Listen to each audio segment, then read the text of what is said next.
Welcome in. Oh boy, hold on. It's one of them Monday shows, folks. You know, those are Mondays after having the kid. Hi. That just means that if you're a regular tuner inner on Mondays, on the weekends that I have the kid tends to come up into the studio, so it takes a little bit of time to get everything set. Is everything working right? Where's the chat room? Who's first in the chat? Let's see if we get somebody first in the chat here. Boom. Hold on. Let me get everything set. We'll start the show in earnest, as I like to say, any moment here. Did I not connect? Where did my people go? Did I do something wrong? Hold on. Trying to everything is good. Thank you, April. April is the official chat room producer. We don't have moderators. If we did, I'd like to make her queen of the chat room, but I don't know how to do that. So thank you. As long as everything sounds good, as long as everything is all right. Hi, Byron. Your mom. What does that mean? Welcome, everybody, to the High Noon Report here on the Radio Misfits Podcast Network and streaming platform. This is the first of two shows that I participate in every day. This one is about headlines, current events, trends, hot topics, whatever it is that people are experiencing in this great, crazy world today. I'm going to try and list them for you and run through them. Here's how it works. I tell you what the headline is, the trend, the hot topic. I tell you why it's a headline, a trend, or a hot topic. And then I give you my own personal take on it, and we move on. No muss, no fuss. We run through about 12 to 15 different topics every day. But before we do that, we like to explore what this day is in actuality. And how do we do that? We look back at the events of the past. We go back and we do a segment we call Erstwhile on this day, where it's, sort of like a TV show previously on, where we go back and we look at the events that have shaped this day throughout history, looking for patterns, looking for trends, looking for anything that could possibly give us a little bit of a clue as to what we might expect over the next few hours of this episode of, I almost said April, of June the 26th. Then we go into birthdays. We talk about people who were born on this day. And then we go into the deaths and we talk about people who have passed away on this day. So, we got it all straight. We're all good with that. Hi, Jeff is here. Adam is here. Byron is here. We had Jeff, good weekend. Oh my God, we had such a good weekend. It was a hot Texas weekend. 100 degrees. What is it right now? I don't know what it is technically right now. I'll let you know in a minute, or specifically, I should say. I'll let you know in a second. Here's what I do know. This morning when it's 97 degrees currently at 12:10. It is 97 degrees here in beautiful Highland Park, Texas. I took the dog for a walk this morning at about 9:15, and the dog got usually the dog just wants to go. The dog is just, what the dog does? The minute the dog gets outside, now the dog gets 3 walks a day, typically 3 walks a day. Dog gets 3 walks a day, in the morning, in the afternoon after the show, although not today, not when it's 100, and I'll tell you why. And then he gets one at night. After the nighttime show, we go out and we have a nice little nighttime walk. The nighttime walk is the one that she enjoys the most, especially lately. This morning, 9:15, we go out. And the minute she goes out, as I like to say, she tries to smell absolutely everything possible all at once. It's like she never knows how long she's going to be out there. She's like, I got to smell everything. Hold on. And, I'm trying to walk. It's why she's a terrible dog to try and power walk with or jog with or whatever, because she won't do that. She needs to smell everything. And she's just fanatical about it. And because of this, she tries to pull me all the way down the block, all the way down. We've got a little path that we do in the morning. She tries to take me all the way down. Today, we got 100 yards. We got a football field away from the house. The dog turned around, tongue hanging out of her mouth, and started pulling back towards the house. So that's how I know it's hot out. The swamp dog, she is a Louisiana cat who, look at her, she's wiped out. She is absolutely wiped out. She's my co-host. She does the show with me every day. There she is. She is totally wiped out. Say hi, baby. She's totally wiped out. She hates this weather. She's a swamp dog. CeeLo, say hi. What's the matter? You having a rough morning? Yeah, it's hot out there, baby. Okay. All right. So it is hot out. So let's stay inside. It's going to get even hotter. Or so they say. They tell us it's going to go up into the high, the high 90s. It's going to be it's going to be static around 99, and it's going to peak up to 105 later in the week. Here we go. Although the national media won't talk about that now because that was last week's news. It was last week when the temps were like what 90. Like that's nothing in Texas. 90 is nothing. When the temps were like 90, it was all about Texas is having brutal heat. No, you know why they do that? Because that's for people in Connecticut and Nebraska. That's for them. That's just something. And this week, when we're actually going to get the brutal heat, this week they won't be reporting on it because people in Nebraska and Connecticut already heard that story last week. It's not, it's not going to make them. And why do they care about that story? Because they get to sit and they get to go, oh, thank heavens we're not there. Those poor people, they get to feel that way. And people like to feel that way. Went to the lake. We were out at Lake Louisville. Going to talk extensively about that tonight on the on the 9 o'clock show, Pillow Talk, the Radio Misfits show, Pillow Talk edition. It's myself, Pugs Moran, James Parker, and E. We were out at Lake Louisville.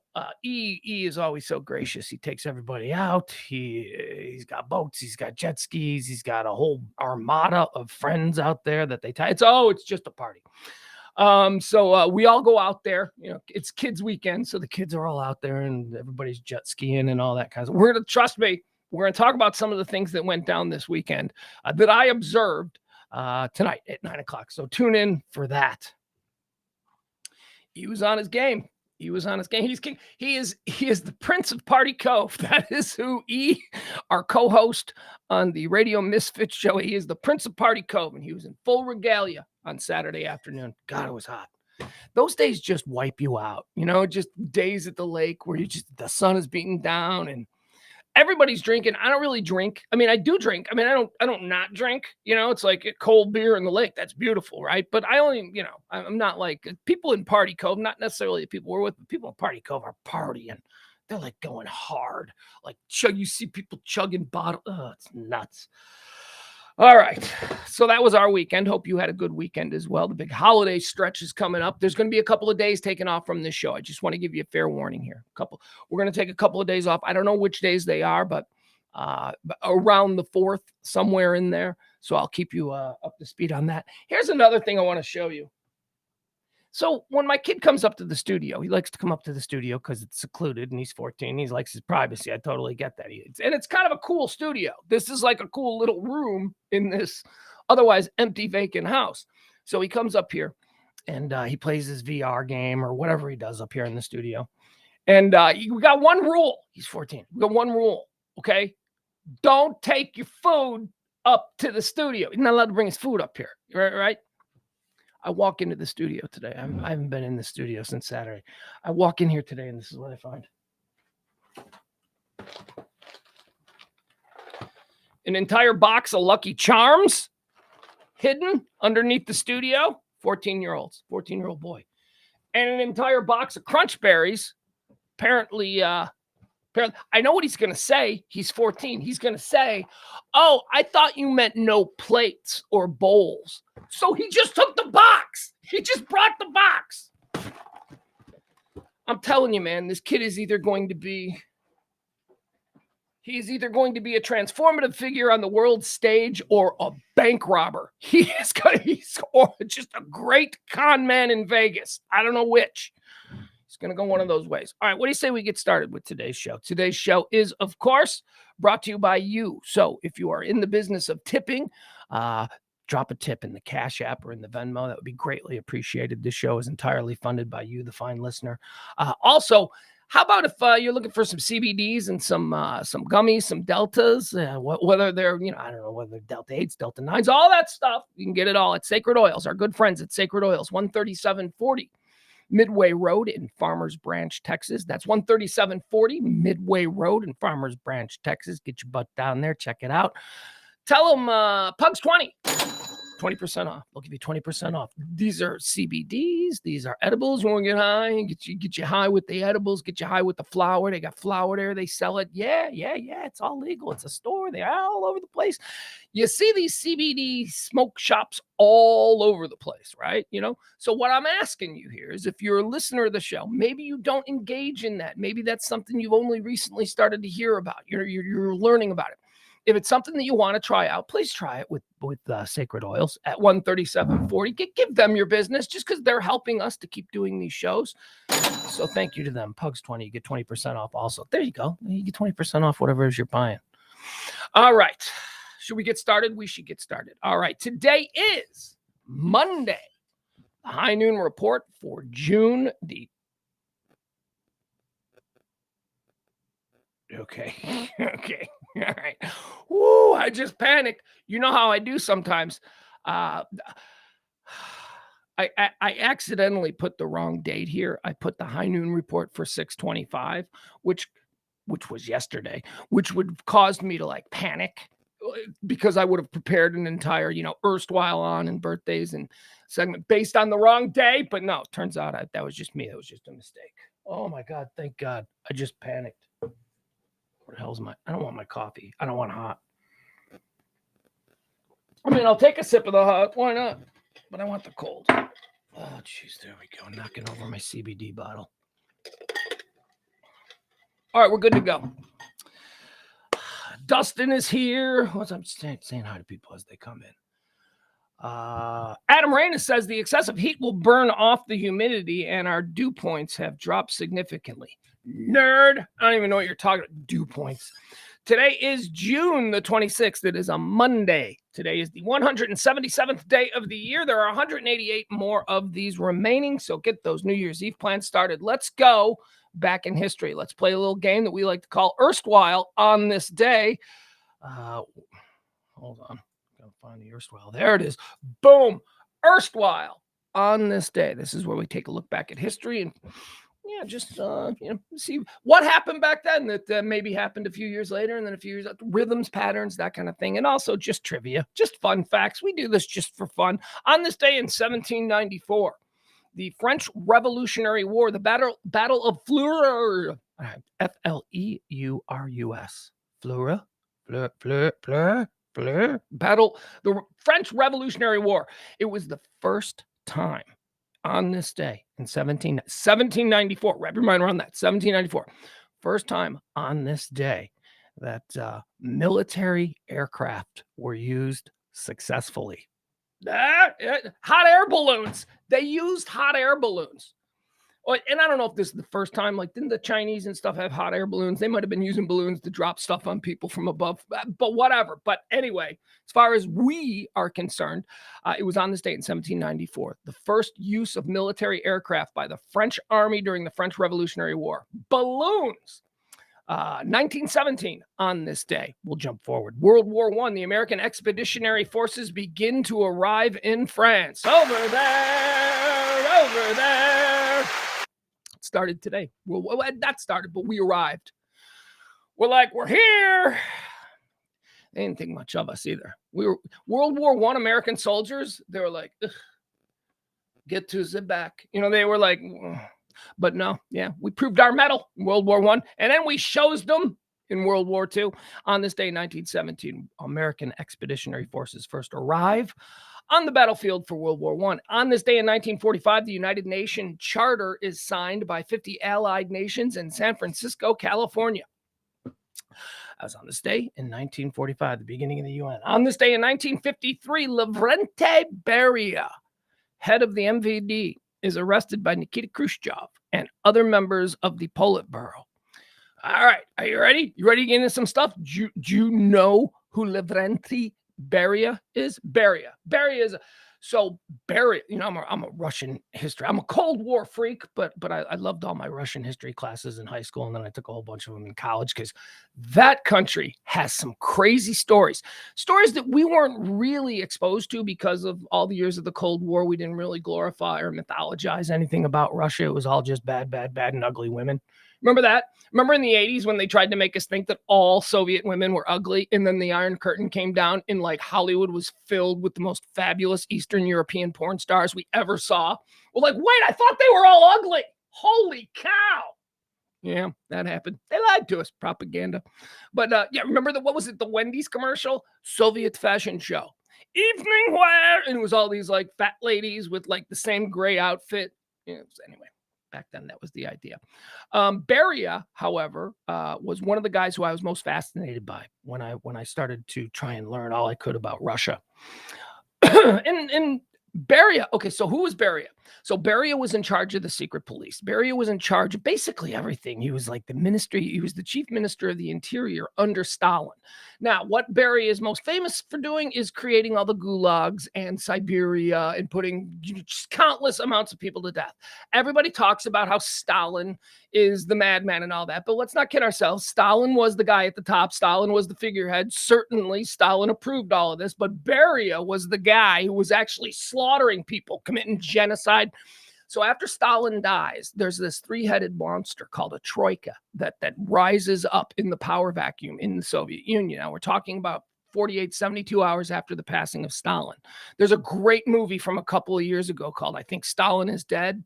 And it basically, it's so funny. It's a comedy. And it basically shows you what was happening in the Kremlin in like the hours following the discovery that Stalin is dead. So the three-headed troika rises up. That's Beria, Melnikov, and Molotov. Now, all three of these guys are basically war criminals. They're terrible people.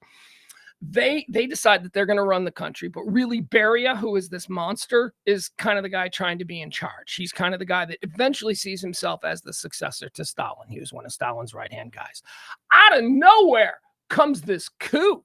A little coup starts to rise up, and it's led by a dude named Nikita Khrushchev. And Nikita Khrushchev has Beria. You got to imagine this. He's like the most important person in the land. Like, I don't know, who would he be akin to? I don't want to say like the president or vice president. So who would be next? Like Speaker of the House? Okay, so imagine the Speaker of the House mixed with imagine if there was a guy who had the power of the Speaker of the House, but also he was in charge of the Justice Department, the FBI, and the CIA. Okay, so that was Beria. So that's like this super important guy. Khrushchev has him arrested.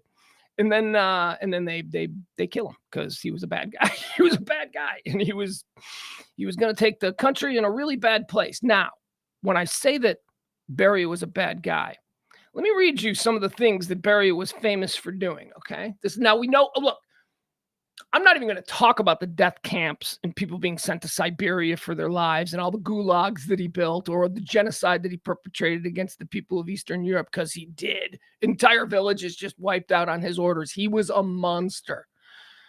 This is what people talk about most about Beria. At Beria's trial, it became known that he had committed numerous rapes. They believe he raped over 10,000 women. How do you rape 10,000 women? He was an old man, so that number may be inflated, but I guess he wasn't always an old man. Information revealed about Beria reveals a sexual predator who used his power to indulge himself in obsessive depravity. After his death, charges of rape and sexual abuse were were brought against the Beria. Okay, anyway, according to the testimony of Colonel Raphael Samandovich, and a bunch of Beria's bodyguards, at night during the war, this is at night during World War II, Beria was often driven around in his limousine. He would point out young women that he wanted to be taken to his dacha, his place, his house, where wine and a feast awaited them. After dining, Beria would take the women into his soundproofed office and rape them brutally. But he'd give him a nice dinner, he'd give him a nice wine, and he'd go, come and step into this room, and then he would just like become a monster. His bodyguards reported that their duties included handing each rape victim a flower bouquet as she left the house. Accepting the bouquet implied that the sex had been consensual. Refusal of the bouquet meant arrest. So it was like, hey, chick, you just got raped. Have some flowers. You're going to want to take the flowers, lady. They would be arrested and they'd be disappeared. They'd basically go to Siberia because that's what he did. Testimony was corroborated by American intelligence sources, blah, blah, blah. Beria's escapades were common knowledge. Personal, because his house was on the same street. Oh, his behavior was common knowledge to American intelligence because Beria lived on the same street in Moscow as the American spies, where the American spies just happened to be. So they were like, yeah, a bunch of chicks every night would get out of a limo, go into his house, and then come out crying, holding flowers. There's some else. Women also submitted to Beria's sexual advances in exchange for the promise of freedom of imprisoned relatives. So Beria would have like your dad arrested, and then the daughter would be like, please, sir. And he'd be like, let's do it. You know, that's who this guy was. He would rape the women. Stalin and other high-ranking officials came to distrust Beria. In one instance, when Stalin learned that his then teenage daughter Svetlana was alone with Beria at his house, Stalin telephoned her and told her to leave immediately. When Beria complimented Alexander Poshkovezhov's daughter on her beauty, Poshkovezhov quickly pulled her aside and instructed her, do not ever get in a car with Beria. Before and during the war, Beria directed his people to keep a list of the names and phone numbers of the women that he had sex with and that he had raped. So he had a list. He knew he had all their addresses. So if they ever talked, he ordered the list to be. There's something else here. Evidence suggests that Beria also murdered most of these women. Okay, all right, whatever. He was a bad guy, man. And most people don't know who Beria is. He was a fascinating dude. Fascinating.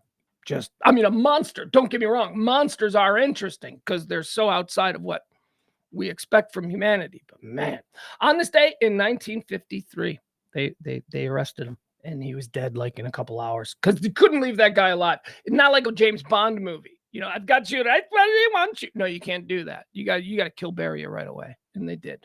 1959, Swedish boxer Ingemar Johansson becomes the world champion of heavyweight boxing by defeating American Floyd Patterson. This is interesting because this was probably a massive news story. Can you name here? Okay. Want to know how we've changed as a culture? How many people the world changes. And, all you got to do is look at the world before the digital revolution, right? But anyway, 1960. I always think this is interesting. If you were to take a time machine and go back to 1960, you could probably stand on a street corner anywhere in America and ask 3 questions, and everybody would get the answers correct. And those 3 questions would be, who is the heavyweight champion of the world? Everybody knew who the heavyweight champion of the world was in 1960. It was a big deal. What horse won the Kentucky Derby? Everybody knew what horse won the Kentucky Derby back then. And who is Miss America? Everybody knew who Miss America was. Like in 1960, if you were to ask it, you could get correct answers to those 3 questions. Today, we don't know. I couldn't tell you. I don't even know who's the heavyweight. Isn't there like 50 heavyweight boxing champions? I don't know. Is there a consensus?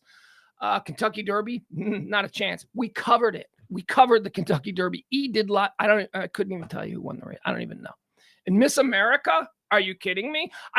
We're probably more likely in 2023 to be able to tell you correctly the #1 trending porn star on Pornhub than we could tell you Miss America. It's how we've changed. I'm not saying better or worse. I'm just saying it's interesting. On this day, 1959, Ingemar Johansson became the heavyweight champion of the world, and it was a big deal. And it's not anymore. On this day in 1963, Cold War, U.S. President John F. Kennedy gave his Ich bin ein Berliner speech, underlying the support of the United States for a democratic West Germany.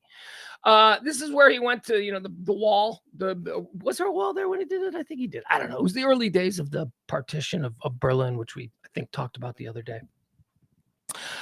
He got up there, Kennedy, and he's like, Ich bin ein Berliner. He's trying to say, on this day, we are all Berliners. We are all you. On this day, we are all you. Ich bin ein Berliner. But unfortunately, he pronounced it wrong. And he got up there and he said, on this day, I am a donut. Yeah, that was not good. It was a mistake. Called himself a donut. And everybody in Berlin was like, wait, what? What? Because he pronounced Berliner wrong, I guess. I guess a Berliner is also a donut. I don't know. On this day in 1963, that happened. On this day in 1975, 2 FBI agents and a member of the American Indian Movement are killed in a shootout at Pine Ridge Indian Reservation in South Dakota. Leonard Pelletier is later convicted of the murders in a controversial trial. I mentioned this because Leonard Pelletier is a long-standing cause celeb of I was going to say Hollywood types, but Nelson Mandela, Mother Teresa, all of these people. It was an FBI versus Indian reservation incident. You can read up on Pine Ridge. There's a whole lot of moving parts there, but some FBI agents were shot and killed, and Leonard Pelletier was put on trial for it as one of the many people who were involved in it. And there's significant evidence to suggest that he didn't shoot anybody, but he was the one that they caught because he was a high-profile activist. He was, but whatever. He's been in prison forever, and a lot of people have been trying to get him. Hey, look, if he killed 3 FBI agents, he should be in prison for the rest of his life. I'm not as up on this as many other people who walk around in their Leonard Pelletier t-shirts. I don't know if you've ever seen them. Go to a concert. Go to like a festival concert. You'll see them. As I'm not as up on it as maybe they are, obviously. Or at least, though I don't even know where to buy the t-shirts. So I suppose Google could return pretty easy. In 2012, I think it was, he came up for parole, and it was placed on the desk of President Obama to basically commute his sentence and let him go after like 30 years. And Obama was like, he still officially killed 3 FBI agents. I can't do this. And I'm like, you can't do that. You can't. Let's find some real evidence and present it. And I guess there are some people who say, all right, we'll show you the same evidence we've had for 30 years. I don't know. I'm not, like I said, I'm not all that up on it. I don't have a hot take there. I just know who he is, because I go to concerts and I've seen the shirts. On this day in 1977, Elvis Presley held his final concert in Indianapolis at the Indiana Market Square Arena.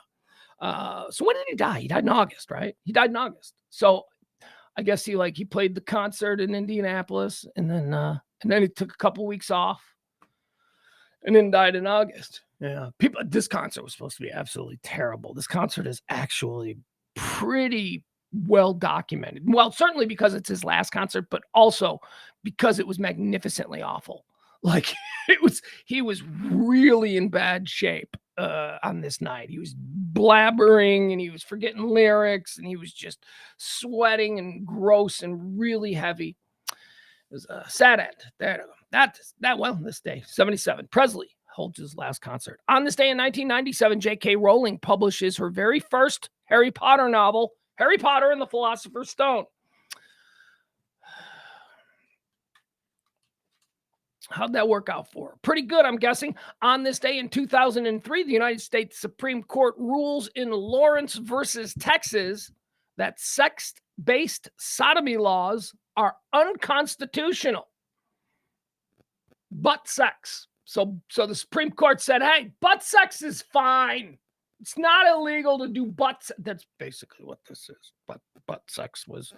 I don't know if they said it was fine. I might be projecting a bit.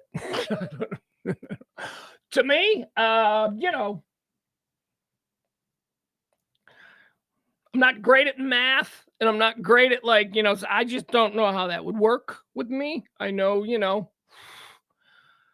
I'm getting old. Maybe it's the kind of thing that if I was going to start engaging in, I should have engaged in 30 years ago when maybe there was a little more elasticity down there. But now I'm just when I do number 2s, they're like little gold nuggets at this point. They're just blink, blink, blink. I just so I don't know. But it shouldn't be illegal if that's what you're into. Whatever. It's what you're into. Good for you, man. Good for you. It's not just a gay thing, right? Women are really into that now, aren't they? Where would I get that? Women are really into it. What am I reading? Maxim? I don't know. I don't know if women are into it. It just seems like it's more, let's just say this. When I was sexually active and enjoying my life before I became an old man screaming into a microphone, that wasn't on the menu. That wasn't anything that was not on the menu. That was not, but now it seems to be on the menu. It seems to be on the menu, and they seems to be offered as a daily special in some cases. Anyway, it was on this day in 2003, the U.S. Supreme Court rules in Lawrence versus Texas that sex-based sodomy laws are unconstitutional. A lot of Supreme Court stuff, because this is the time of year before the Supreme Court justices take the summer off, where they basically push all the really big stuff to the last week, and then they fire everything out in a week. It's crazy. I don't know why they do it, but it doesn't seem very professional or responsible, right? Doesn't it seem like, Why has the Supreme Court been in session since October and they've been pretty quiet? And now this week, it's going to be like judgment, kick it back down, non-judgment, whatever. So there's a whole bunch of Supreme Court stuff in history, and there's a whole bunch of Supreme Court stuff trending today, and we'll get to that.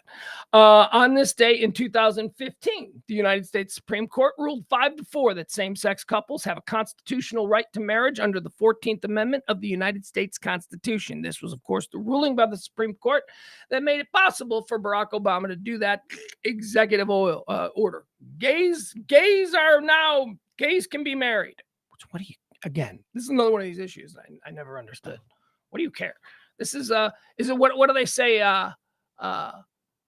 Someone getting taller doesn't make you shorter, right? That's sort of the argument you would say to somebody who's like, they shouldn't be able to get married because marriage is something that me and my girl did. You know, that there was that argument. It's between a man and a woman. So I always sort of like that analogy. Somebody else getting toll-free call. Somebody else getting taller does not make you smaller. Stop acting like it does. Just because somebody else gets something, it doesn't mean that you change. They've just gotten something. You should just go, okay, they got, and move on. What do you care? On this day, 2015, 5-4. Oh, are we bothering you? The dog just let out one of those. All right, let's get into the birthday segment of the show. Bada, bada, bada. Today is their birthday. Bada, bada, bada. All right, let's do some birthdays here. Born on this day in 1819. We're going to start it off going deep on this day in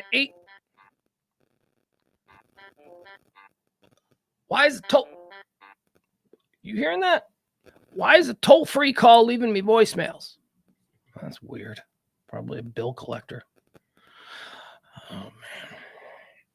Born on this day in 1819, Abner Doubleday.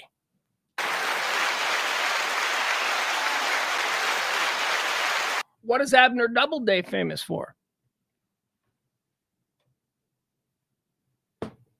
I'm going to wait the full 14 minutes because I need the chat room. What is Abner Doubleday famous for?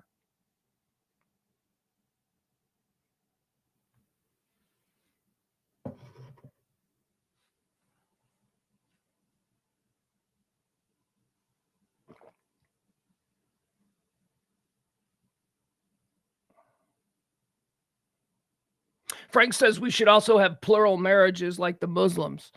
Yeah, or like the people in Utah, but the white Christians up there. I have no problem with plural marriages. I don't give a shit about any kind of marriages. Plural marriages, really? You got a problem with that? What's your problem with it? Stop it. Just leave people alone, Frank. And yeah, I know, Frank, you're being snarky because you're a right winger. You're being snarky about that. You don't think there should be plural marriages. And you specifically chose Muslims because you knew that would be. You didn't go with Mormons. You didn't go with the white Christians, Frank. You went with the Muslims because you knew that would be more provocative. Adam Reyna, baseball creator. Abner Doubleday, born on this day in 1819. I hate the delay. I'm sorry. Yeah, he says allegedly because Abner Doubleday has nothing to do with the creation of baseball. Nothing to do with it. The Doubleday myth is just another example of how we just believe what we want to believe, regardless of what the facts say. Yeah, Abner Doubleday, at no point in his life did Abner Doubleday claim that he invented baseball or even know that people thought he invented baseball. This occurred after his death. It was posthumously put on him. Now, Abner Doubleday was from Cooperstown, New York. Cooperstown, New York is the place where it is believed that Union troops first started organizing games of what is now baseball. But most people at the time, what's the game? Is the game Rounders? Is that what it is? The game of Rounders? It's like a British-Irish game. They were just playing a game that had been played in England and Ireland for a long time called I think it's called Rounders. It's not a big game. Anyway, but the rules are very similar to baseball. Now, what happened was around 1903, Abner Doubleday died in like 1890 or something. But so like a decade or so after Abner Doubleday's death. By the way, Abner Doubleday was famous in his own time, not for inventing baseball, but because he was a war hero. He was a Union general. He was replaced at Gettysburg. He led the first troops at Gettysburg and was eventually replaced by General Meade. But Abner Doubleday fired the first shot at Fort Sumter. Abner Doubleday was a war. He was a known general. Abner Doubleday. He was a known guy, and he was a bit of a self-promoter and all that stuff. And he became a very successful businessman after that. He ran the cable car companies in San Francisco. He became very successful, sort of a bigger than life, front page guy. So after he died, he was still this sort of figure, this bigger than life kind of figure.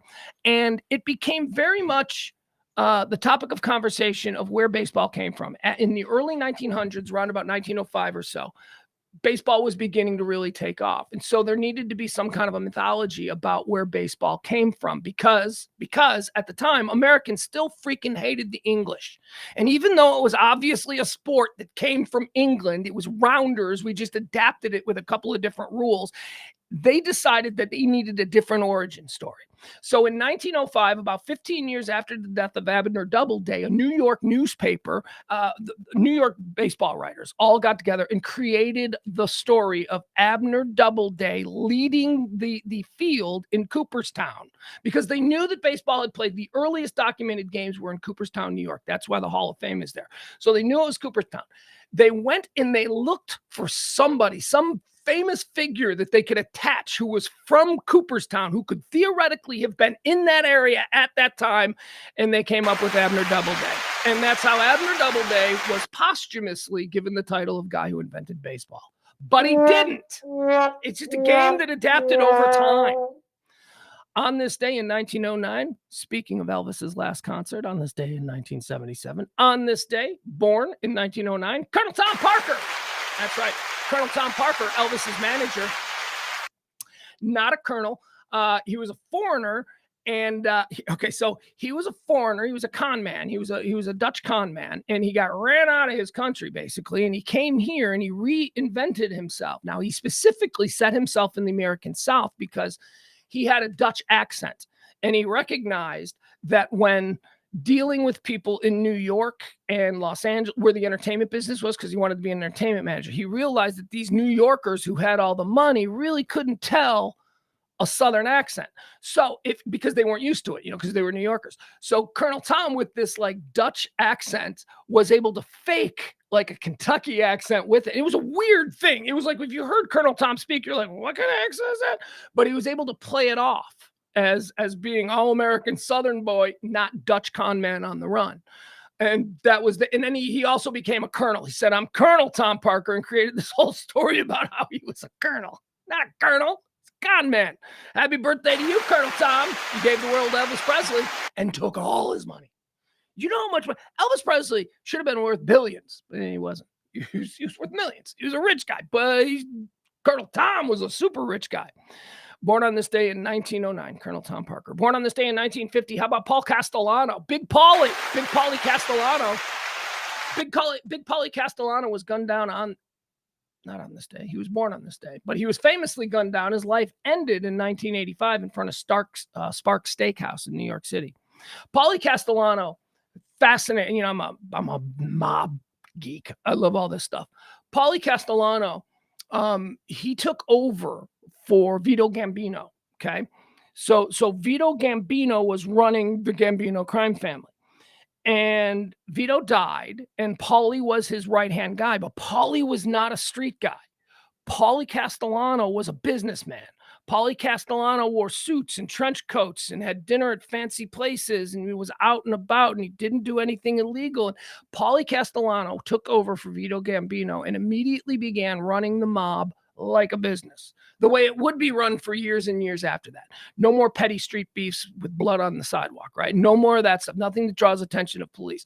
And what this did was, initially during the transformation between Carlo Gambino being head of the Gambino family and Paulie Castellano being head of the Gambino family, was it caused a lot of dudes to miss payments and lose money. And they're like, wait, what do you mean? I can't break his kneecaps anymore? So this caused a problem. And eventually a Gambino crew led by John Gotti, the eventual leader of the Gambino crime family, a crew led by John Gotti, basically just wailed on him, just killed him right there on the streets in front of Sparks Steakhouse in Manhattan. It's the only reason I went to Sparks. I went to Sparks to stand in the spot where Paulie Castellano got it. 1985. Happy birthday to you, Paulie. Born on this day in 1915. Born on this day in 1955, Mick Jones.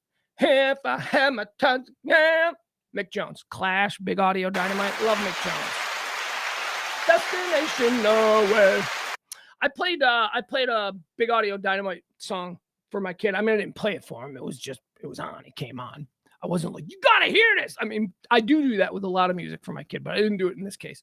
It just came on. It was just some Spotify list that was playing. And a Big Audio Dynamite song comes on, and he's 14 years old, and he likes music, right? And he has what I love most about my 14-year-old kid and his music, he has no barriers, man.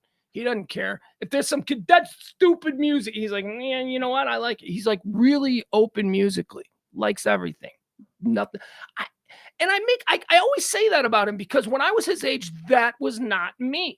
At his age, I was so closed. I was closed off musically until I started working in radio. And I started being around people who I really respected their musical tastes and all that kind of stuff. And a lot of times, you know, your musical tastes at 14, you adopt them as sort of a addition to your brand, your personal brand. You know, like, oh, that's so-and-so, he likes hip hop. You know, oh, that's so-and-so, she's a punk. You know, like that kind of thing. That's what we do. Now, my kid ain't like that. My kid likes everything. So I'm playing this Big Audio Dynamite song, and he's like getting into it. And he goes, who is this? And I go, it's a band called Big Audio Dynamite.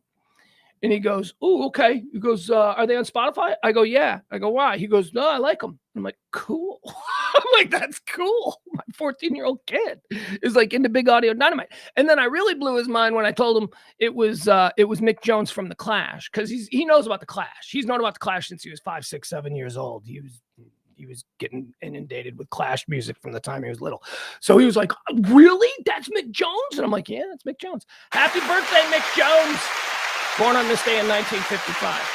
Born on this day in 1959, icon of Canadian comedy. And that's because of association, not necessarily because of any individual work he's done. But happy birthday to you, Mark McKinney. Kids in the Hall. He gets to go into the Comedy Hall of Fame because he's a member of Kids in the Hall. Now, I don't know if he'd be inducted as a solo into the Comedy Hall of Fame. I don't really know what Mark McKinney has done outside of Kids in the Hall. But a happy birthday, because he's made me laugh. He's so funny. Born on this day in 1959, Mark McKinney. Mark McKinney, interestingly enough, after Kids in the Hall ended, by the way, have you guys seen that Kids in the Hall documentary? It is fascinating. It is so interesting. Kids, for those of you who don't know, Kids in the Hall were a sketch comedy show out of Canada in the early 90s to mid 90s. At some point, they became such a ruckus there in Canada that Lorne Michaels, executive producer of Saturday Night Live, saw them and bought them. Basically, became the executive producer of the Kids in the Hall and all that stuff. And that's when we, in America, started to get these Kids in the Hall episodes on old Comedy Central. So Mark McKinney, the Kids in the Hall documentary is great. It talks about how big they were, like massive, and how they made no money. They were like super broke, especially after the Comedy Central deal. Like once they became big in America, like they made the movie Brain Candy just because it was the first time they were going to get paid, right? Like they weren't they weren't making any money. So Kids in the Hall ends, and Mark McKinney, interestingly enough, decides to go and join Saturday Night Live. I mean, we'd already known Mark McKinney from Kids in the Hall. Kids in the Hall had already, Hall of Fame type stuff. They're done. They're over with. But now the guy from Kids in the Hall is coming to Saturday Night Live. He didn't last long. I think Mark McKinney was only there like a year. And there's nothing. You know what I remember about Mark McKinney on Saturday Night Live? He did a really good Howard Stern impression. That's it. That's all I think I remember about him. So happy birthday to you, Mark McKinney. But I don't know where you've been. What's going on? Born on this day in 1959. Born on this day in 1970. Ladies and gentlemen, the great Paul Thomas Anderson. Oh my God. Paul Thomas Anderson movies are my, Paul, let me put it to you this way, okay? Paul Thomas Anderson movies are more of a mood than they are a vibe. If that makes any sense to you, you'll understand how I connect with them. It's okay. So I'll give it to you this way. So like Quentin Tarantino movies are a vibe. There's a vibe in Quentin Tarantino movie. It's like Paul Thomas Anderson movies are a mood. They're more of a mood. I use that analogy. I use that analogy a lot with my son. I say, dude, you're being more of a mood than a vibe. I need you to be a vibe right now and not a mood. But it also applies to this. Paul Thomas Anderson is one of my favorite. He'll probably outlive me because he's a year younger than me. But at the end of his career, I want to look at he might be my favorite of all time. He's got plenty of years left to create amazing films. But Kubrick is my favorite. Scorsese is my second. Tarantino is my third. But Paul Thomas Anderson is in there, man. And we're doing a Paul Thomas Anderson draft. This is a good draft to do because Paul Thomas Anderson doesn't have a massive body of work. So we're going to do a 5-round draft. And then we also like to invite people to camp. We might get all 5. I think he's only done 7 movies. I think Paul Thomas Anderson's only done 8 movies, something like that. All right, let's do it. A Paul Thomas Anderson draft on his birthday, 53rd birthday.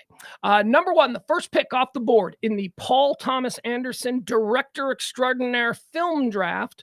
We're going with Magnolia. Magnolia. Yeah, I know. A lot of you who know Paul Thomas Anderson, you're like, you really went with Magnolia first? I thought for sure you would go with the first. No, you went with Magnolia. Magnolia is amazing. Magnolia might. Here's what I think. I think that Stanley Kubrick's Dr. Strangelove is the best film ever made. I think that's the best film ever made. But again, these are all subjective. This is, because I think Dr. Strangelove is the best film I've ever made. I think Magnolia might be like second or third. Magnolia is such an unbelievable story. And there is so much going on in this movie. You can watch it 10 times. And seriously, it almost becomes like a choose your own adventure. If you could, first time I watched it, I was like, whoa, I felt like I was overwhelmed. I'm like, I don't know what I just saw. I just watched like 10 lead characters lead 10 completely different storylines. And then they all come together in some weird way. It's just amazing. Magnolia. I can watch that movie once a year for the rest of my life. I love that movie. And I cry. You're damn right I cry. If you don't cry, if John C. Reilly in Magnolia doesn't make you cry, number 1 pick, Magnolia. Magnolia. Second pick in the Paul Thomas Anderson draft. Second off the board. Could very easily have been number 1. But I went with Magnolia. Second off the board, Boogie Nights. Boogie Nights is such a tremendous film. Such a great film.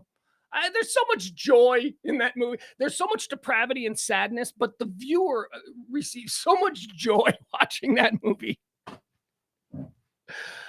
That's the movie. I always go back because I always want to dismiss Mark Wahlberg. Like, I always want to be like, Wahlberg, whatever. Yeah. But then I'm reminded, oh, geez, wait, didn't he do Boogie Nights and didn't he do Perfect Storm?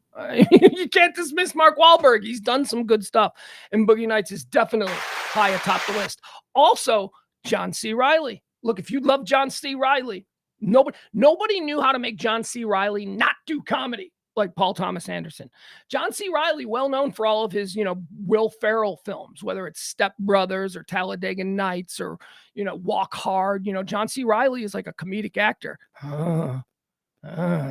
He wasn't always. He used to be a really serious and incredibly moving actor. And he still has that.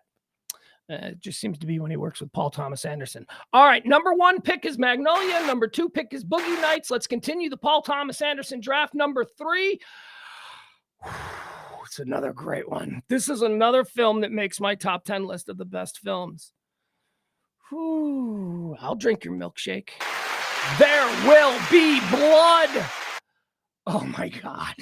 Oh, my God. There Will Be Blood is definitely a mood and not a vibe. That entire movie is just, it's exhausting. That movie is emotionally. Daniel Day-Lewis. I know he quit to be a shoemaker God. Oh, Daniel Day-Lewis. Let's not kid ourselves. My boy! I love There Will Be Blood. I love that movie. Great pick. Number 4 in the Paul Thomas Anderson draft, we're going to go with last year's Licorice Pizza, which I've now seen twice. I always have to go back and watch a movie a second time. I love this movie, Licorice Pizza. It is so fun. It is just so quintessentially Paul Thomas Anderson, just sort of meandering with all these really interesting characters. It's terrific. I think it suffers because it's such a Paul Thomas Anderson film. I think that's what happens to it. I think people saw it and everybody liked it. And, it was nominated for an Oscars and all that kind of stuff. It did fine.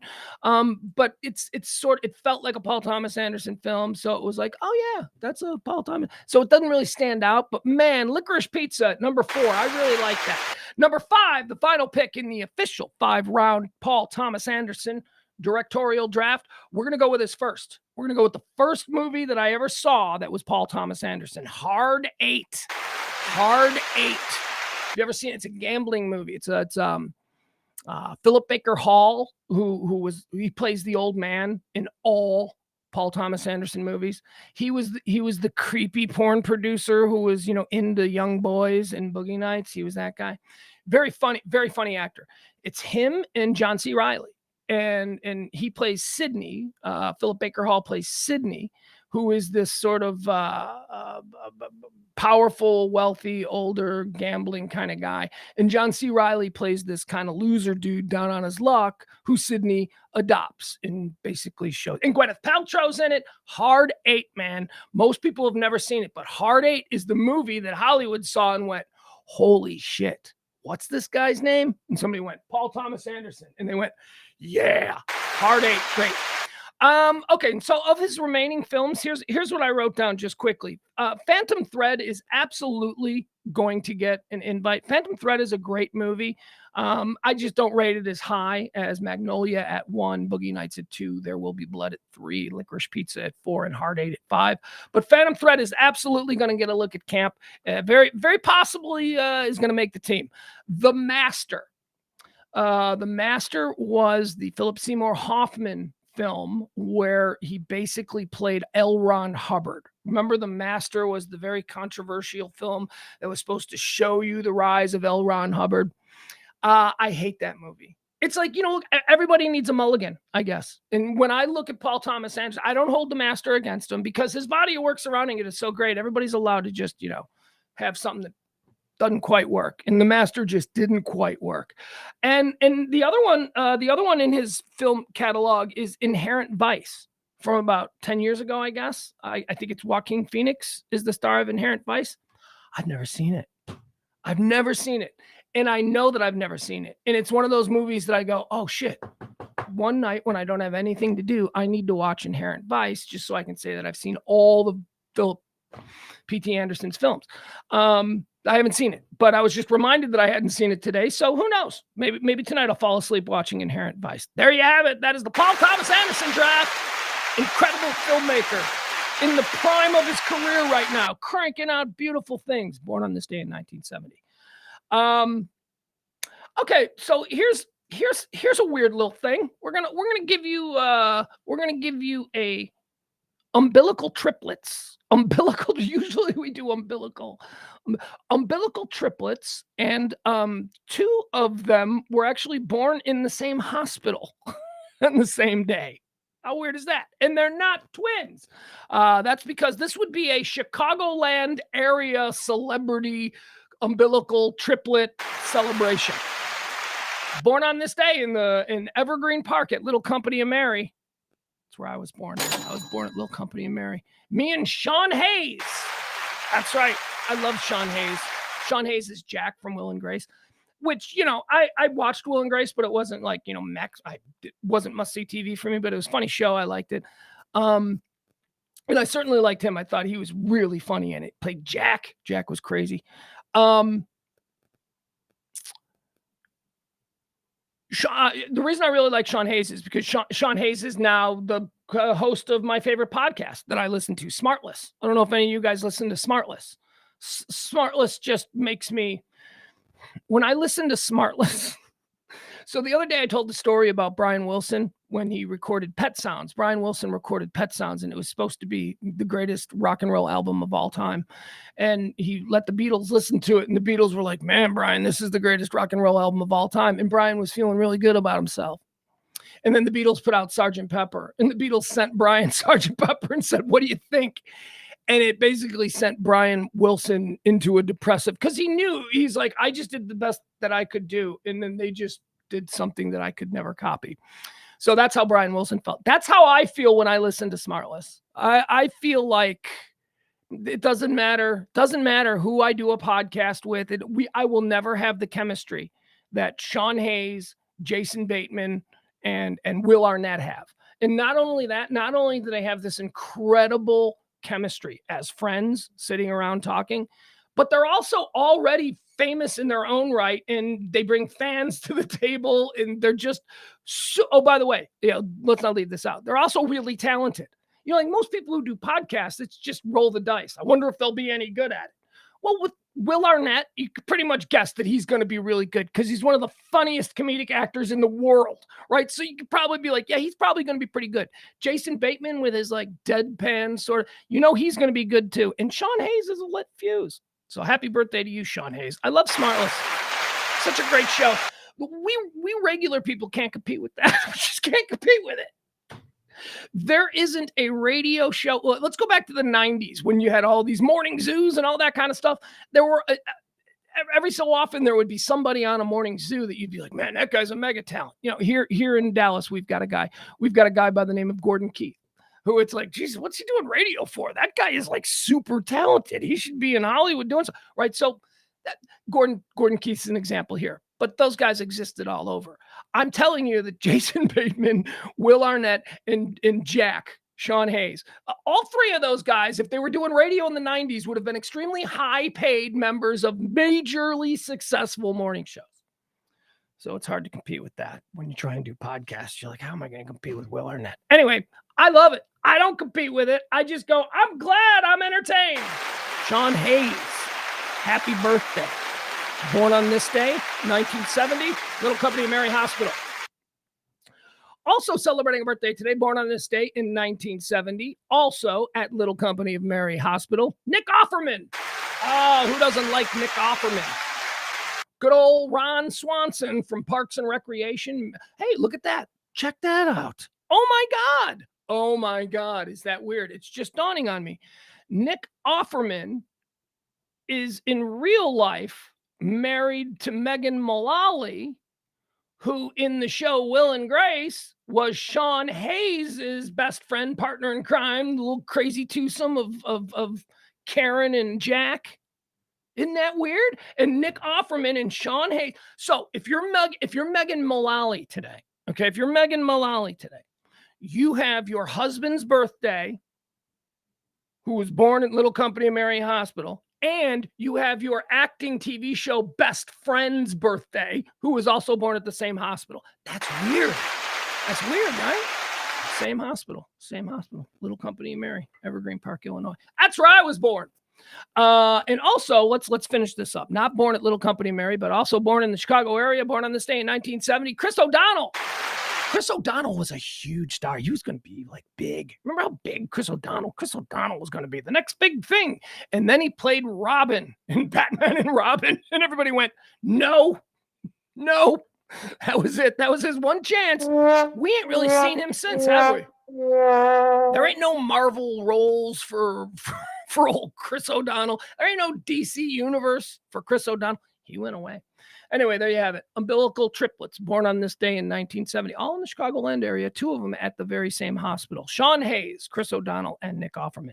Born on this day in 1974, Derek Jeter, the captain. I love Jeter. I was just watching a Jeter. There was a Jeter viral. I think maybe it was the anniversary or something. It went viral yesterday. It was Jeter breaking Lou Gehrig's Yankee record for hits. Man. Think about that. I mean, you're playing baseball and okay, so first of all, you're good at baseball. He's good at baseball. Derek Jeter, undeniably good at baseball. So you're playing baseball, but also you're playing baseball for the Yankees, right? That's like the team. That's like, if you were a space alien and you were like, even space aliens who know nothing about baseball have heard of the Yankees. So you're playing for the Yankees, and then you break Lou Gehrig's record for hits. You've got the most hits. Think about this for Derek Jeter. He's got the most hits in Yankee history. Do you know how many dudes got hits for the Yankees over the years? I mean, you were talking about the DiMaggios, the Mantles, the Maris, the Babes, the Gehrigs. Jeez Louise. I mean, even on his own team, you got the A-Rods. Anyway, that's a pretty interesting. I was not aware of that until I saw the viral video and I went, oh, wow, that's right. Holy crap. Derek Jeter is the Yankees all-time hits leader. Congratulations and happy birthday, Jeets. Born on this day in 1980, Jason Schwartzman. I like Jason Schwartzman. I have to say that because instinctively I go, I don't like that guy, but I actually do. I don't know. There's something about like he both repels. I don't want to be around it, but then I see him in something. I'm like, he's good. I like him. I don't know what it is. Weird, complicated feelings towards Jason Schwartzman. I'm going to need to work those out. Here's another guy I got complicated feelings about. Michael Vick, born on this day in 1980. Well, or no, maybe, I don't know. Look, exciting football player, that's for sure. Michael Vick, the dog thing. Yeah, so Michael Vick over the past couple of years has begun to crawl out of his hole. And, now he's sort of being re-embraced by football in the greater football world. He seems okay. Like, I'll admit, when he pops up on screen, I'm like, that guy's a monster. But then I'm like, oh, but he breaks down defenses pretty good on TV. So here's the question about Michael Vick. It was a long time ago, and he was a younger man. Was it a terrible thing that he did? Oh, my God. It's an unconscionable thing that he did. I mean, anybody who loves animals, anybody who loves dogs, it's unbelievable. But do we not afford people their mistakes? As bad as it may be. I mean, he paid the price. He went to prison. His career was destroyed. I mean, I know he came back and he played for Philadelphia, but no. I mean, it was never the same for him. I mean, he was cranking some shit up in Atlanta. If he had just been left alone, if the dog fighting thing, who knows? Who knows? I mean,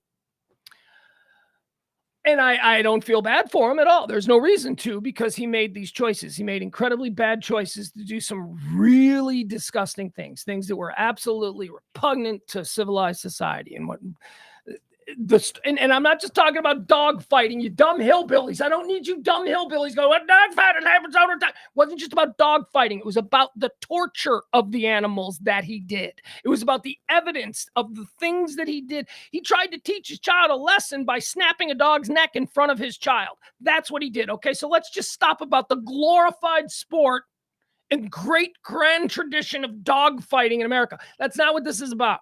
This is about him and the things that he was accused of and the things that he had no answer for that he supposedly did. Terrible, terrible, cruel things that show a lack of humanity. Can people change? Absolutely they can. If that's something that a 20-something-year-old kid, look, man, I thought about a whole bunch of issues differently when I was 25 years old. I was 25 years old. I'm 53. When I was 25 years old, I was not for gay marriage. No. Are you kidding me? I was still neck deep in the programming. I hadn't allowed myself to actually think it out for myself. I was just listening to what other people who I deemed smart were saying and going, yeah, that, So, I don't know. Michael Vick, like I said, complicated, right? Like you go, man, I don't know. But I don't know. I guess it's all about your personal line. It's a much more specific question than can we allow for people to change? Can people change? Can people get better? I guess your personal line has to dictate what's too far. Did he go too far?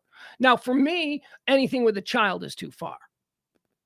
If you're a pedophile, you're a child killer. Oh, but he's better now. No. Animals, and I love animals. I love animals. I got my dog here. I love animals. But animals are not humans, okay? It's a completely different thing. So please, let's not equate the two. He didn't murder a bunch of humans. It was a disgusting, lack of humanity that he showed towards man's best friend. That's what he did.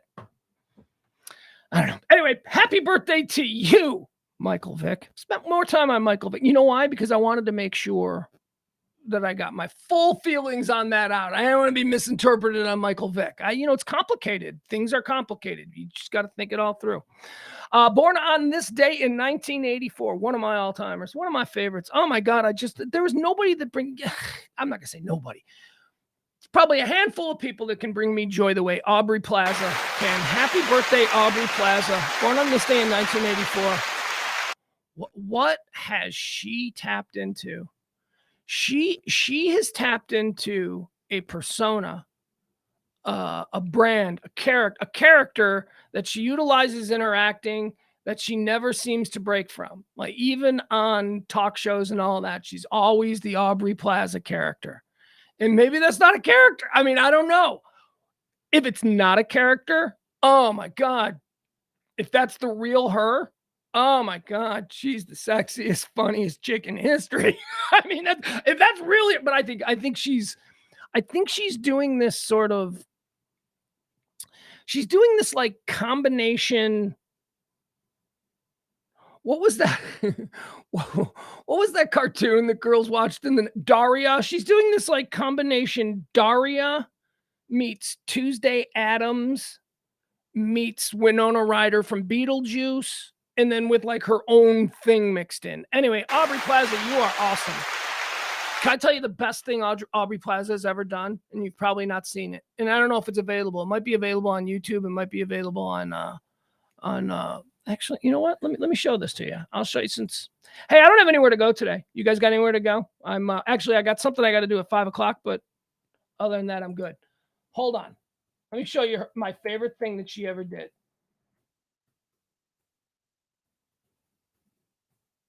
Okay. All right. Let me see that. All right. I don't even know what.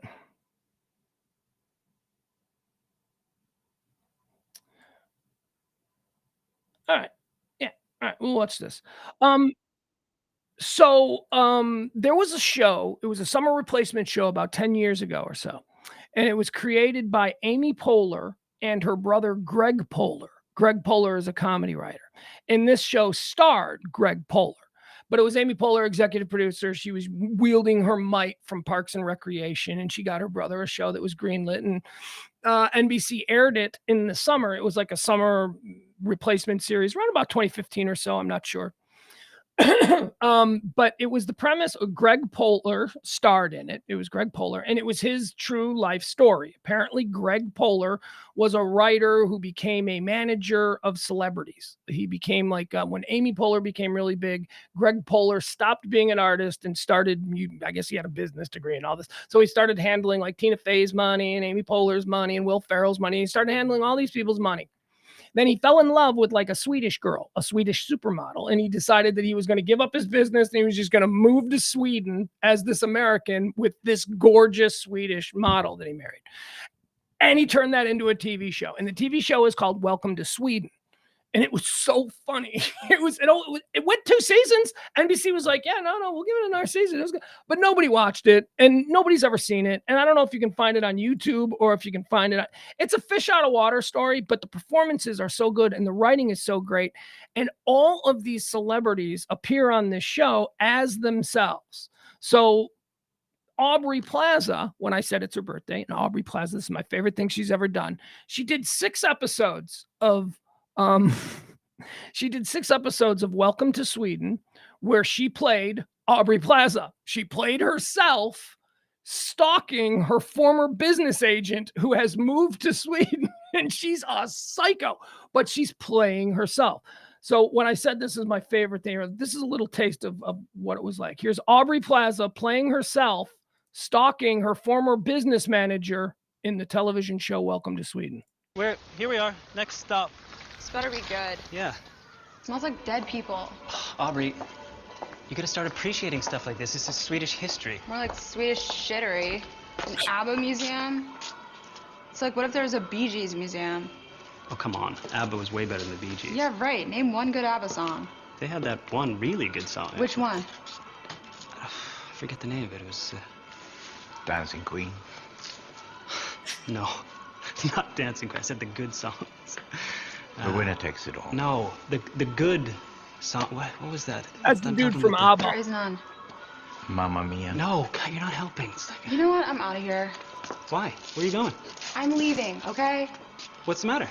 All I know is this is not what I had planned, okay? I thought today we were gonna have fun and just hang out and make fun of Swedish people together. I don't know what happened to you, Bruce, but it's like you've become one of them. If I wanted to hang out with Swedes, I wouldn't have come here. But you wouldn't have come to Sweden?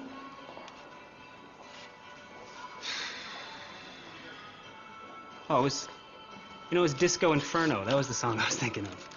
I'm pretty sure that wasn't an ABBA song. Yeah, I'm pretty sure it was, but thanks. Hell, nice costume, by the way. What are you, some sort of super fan or something?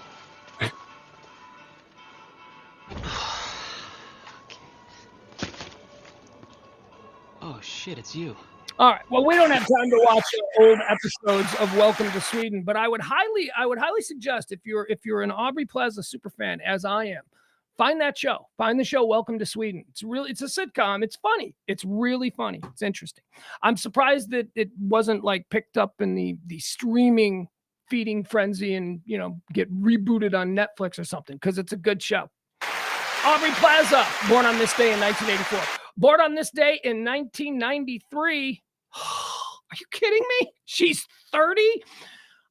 And she's been like in her 20s. She's been for 10 years. So I haven't known who this person is for 10 years. This is a mind F to me, because I haven't allowed myself to truly appreciate this individual, because for some reason in my mind, I thought she was like 15. Like I thought she was like a 15-year-old. Turns out she's 30. In the entire time I've known about her, which is probably about 5 years, she's been 25 at least. Ariana Grande is 30 years old. She's a 30-year-old woman today. All right. So you can look, you can look. She's 30. Why does she seem 15 to me? I don't know. You know what? I need her in my life. Maybe I'll just go back to thinking she's 15. That's fine. All right, let's talk about the deaths. These are the people who have died. These are the people who have died on this day. We decide whether or not we care that they've passed. How about Strom Thurmond? Strom Thurmond, racist. We don't care. Yeah, it's go to hell. Go to hell, you old. How about dead on this day in 2003, Strom Thurmond? How about Liz Claiborne, fashion designer Liz Claiborne? Nah, we don't care. Your shirts were so expensive at Marshall Fields back in the day. Now I find Liz Claiborne at Marshall's. That's right. So, piss off. Dead on this day in 2012. Oh, that's it? We only got these few? Yeah, that's it. Dead on this day in 2012, Nora Ephron. Do we care? Yeah. Yeah, well, we don't not care. Like, we don't not care. Nora Ephron was a screenwriter. Nora Ephron is Nora Ephron invented the rom-com. Nora Ephron is every rom-com that was ever any good. I was talking about my complicated feelings with Michael Vick. I have complicated feelings with rom-coms too. I think I need to come out of the rom-com closet. I really do, because I've always been like, I don't like rom-coms, but that was programmed. Like, that's just me, like, thinking if I say I like my internal monologue, if I say I like rom-coms, it'd be like I'm not a man. No, you know what?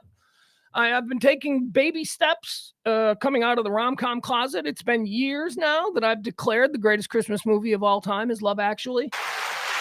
Rom-com. Everybody who knows me knows of my love for films like When Harry Met Sally and About Last Night. The Notebook. That's one of my things. I love The Notebook. You guys ever seen The Notebook? Oh God, I was forced to watch The Notebook on a date, and I'm like crying. I'm like, this movie's so good. He's an old man and he's got Alzheimer's and he doesn't know. It's good. It's good. Or no, old woman with whatever. I'm not gonna see The Notebook again. I mean, unless I go on another date with somebody who's never seen it. Then I'll be like, you ever seen The Notebook? That'll be my excuse for seeing that again. All right, so here's my point on this Nora Ephron's Day of Death. How do I feel about rom-coms? When they're good, I think they're tremendous. When they're bad, unwatchable. And there's a lot of bad ones, but there's also a lot of good ones. So, there we go. That's, I guess, my decision. I've come out of the rom-com closet. I'm no longer going to pretend that I'm just dismissive of them out of it. I'm not going to do that anymore because that's not true. I have a heart. I'm a romantic. All right, there you have it. So do we care, Nora Ephron, that she died? Yeah, we do. Yeah, we do. What did she do? You know what? Let's see. What did she do? Hold on. Nora Ephron. Let's see what she did. She died of cancer. It was sad. She was dying of cancer for a bunch of years. So for over the course of 2 award seasons, people were always wishing her well. And it was like, oh, she's hung out another year. Good for her. And then she didn't. All right, let's see here. Filmography. Let's see. So here's what Nora Ephron did. She did Silkwood. She did Heartburn. She did When Harry Met Sally. She did My Blue Heaven. She did The Super. She did Sleepless in Seattle.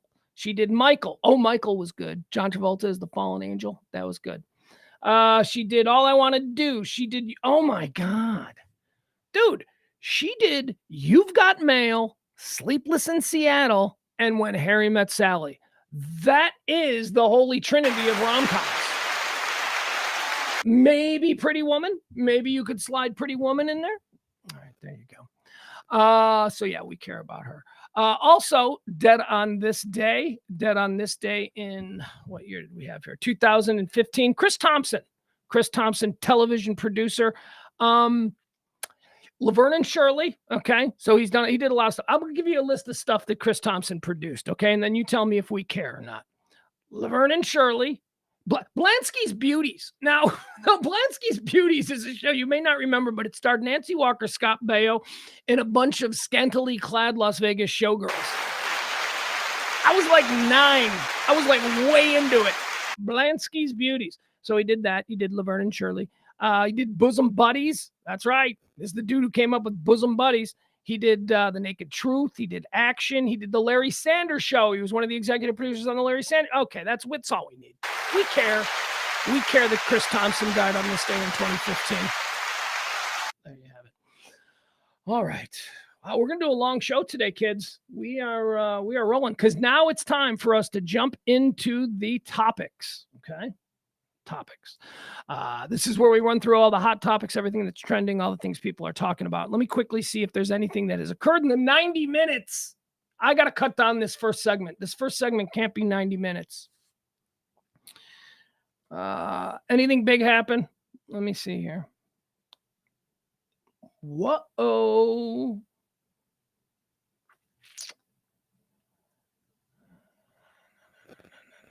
Yeah, Aubrey Plaza's trending. Of course she is. It's her birthday, and a lot of people like her.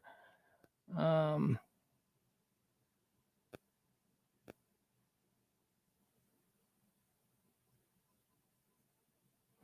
right, never mind. There is some trending, but it's political, and we don't do politics here. Well, at least we don't do divisive politics. So let's get into it. Let's talk about all the things that are trending. Here's what we got. First, should we talk about Russia? Let's talk about Russia, because that's something that happened. It started to happen, the Russia situation over the weekend. Did you miss this? I mean, I think that a lot of people might have missed it because this was a nice weekend, summer, first real weekend of summer. A lot of people out doing things, but oh my God, the world was going topsy-turvy for about 24 hours maybe. And it started to happen on Friday during this high noon show. We were wrapping up at the end of the show, and I like to jump at the end of the show and say, okay, what's trending, what's happening? And I started to see these things about the Wagner Group, about Prigozhin, all of these things, Russia trending, and I'm like, I wonder what that's about. And then I just ended the show, and we went off, and we did our own thing. All right, the dog just moved positions. And then Friday night, after I get back from picking up my kid, we went out, we did a little Friday night thing. I was up until like 4 a.m. watching all of these live feeds from Russia. So basically, here's what happened, right? So you've got this guy, Yevgeny Prigozhin. Yevgeny Prigozhin is in charge of a private military service, a private army. He has a private army in Russia. He's for decades now, the Wagner Group, which is run by this Prigozhin guy. The Wagner Group has been doing sort of off the books dirty work for Putin and all kinds of oligarchs around the world. So, I mean, they were involved in Syria. They were basically what they are is they are a military force that allows Putin to intervene militarily without taking any responsibility on the world stage. They are not Russian forces. They are private contractors. Now, the number one client of the Wagner Group is Russia. Russia pays them everything. So, it's all we're talking about is how the world perceives it. They are not official Russian troops. So Prigozhin has been just slugging it out in Ukraine. And by the way, Prigozhin's not a good guy. So a lot of these like liberals, who think that, Putin is the devil, by the way, but they associate this with somehow being bad for MAGA. Like what was that was the liberal thing. Like, this Prigozhin's going to kill Putin. I'm like, yeah. And then you're going to have Prigozhin and he is worse. He's like way worse. He's a monster. Anyway, we'll get to that. So Prigozhin has his private army and he's slugging it out, and he's not getting along with the guys. He's very close with Putin. He's friendly with Putin, but for the purposes of war, there is a chain of command. So Prigozhin and his Wagner forces have to take their direction from Shoigu, whatever the names, the Russian names are getting difficult for me, but the Minister of Defense, right? And Prigozhin doesn't like this dude at all. They are not getting along at all. They are, and apparently on Friday or Thursday night, there was, I haven't heard it described as such, but it seems like it. There was a friendly fire incident reported by Prigozhin and the Wagner troops that claimed that Russian military forces attacked and killed 300 Wagner forces. This caused Prigozhin to lose his shit when he found out that his arch enemy, who is the Minister of Defense, made a colossal F up like this and accidentally took out 300 of his troops. Prigozhin lost his shit. And he went on, he made a video where he accused the Russians of, choosing a stupid war. He said a whole bunch of shit that you can't take back. And he promised a march for justice to Moscow, and he was taking his columns of Wagner troops, and they were going to go up the M4, and they were going to conquer each and every Russian military base until they got to Moscow. And this is what was going on for like 24 hours. And we're watching. I got the Google Maps pulled up, and I'm watching Google update the road closures on the M4 between what was that, Rostov-on-Don and Moscow, which was the first city that they took over. These Wagner troops, these paid mercenaries, turned around. They're fighting in Ukraine, and they turned around and went, you know what? We're going after you now. It's like Frankenstein's monster. It is exactly that. Frankenstein builds the monster does his bidding, and then the monster comes and turns himself on Frankenstein. That's what you had. They ran roughshod over Rostov-on-Don, which was the first military base that they took, and they targeted that military base because supposedly the defense minister was there. Well, once the defense minister found out that Prigozhin was coming with his Wagner troops, they got the hell out. Whoop, whoop, whoop, whoop, whoop, whoop, and they scampered. Took the base very easily. Then they moved up about another 100 miles up there. They took another base very easily. They got within 120 miles of Moscow. By the way, Moscow was on lockdown. Moscow went into lockdown. They canceled all public events. They had all the roads outside Moscow locked off, which was really crazy to see. You go to Google Maps and you hit the traffic warnings button on the Google Maps, and they show you exactly where like roads are closed and shit. Everything around Moscow was closed. It was a big red ring. And then you see all of the roads that Prigozhin, his columns were moving across, were all closed. So it was just like this red line. It was really cool. It was history. And, technology helped me enjoy it in a way that I never thought I could. Enjoy it. Yeah, enjoy it. I enjoy witnessing history. I think that's fine. Not my country. It's Russia. I don't give a shit about Russia. I'm a Cold War kid. I hope that, whatever. Madness. Let it happen. Let's get a handle on the nukes, though. But, other than that, let's let it happen. It's how they feel about us. They loved January 6th over there. They thought that was amazing. All right, so dude Prigozhin gets within 120 miles. And Putin goes on TV and he calls Prigozhin a criminal and says that, threatens all of this stuff. He's a traitor and treason and all that kind of stuff. And now Prigozhin's kind of calming down. Because remember, we went back to He learned that 300, he had a fight with Shoigu, the Minister of Defense. He had a fight about him about support for his Wagner troops. Then, just after the fight, a bunch of Wagner troops get killed. Prigozhin blames Shoigu for this, and he decides he's going to march and he's going to kill Shoigu. He obviously just lost his shit.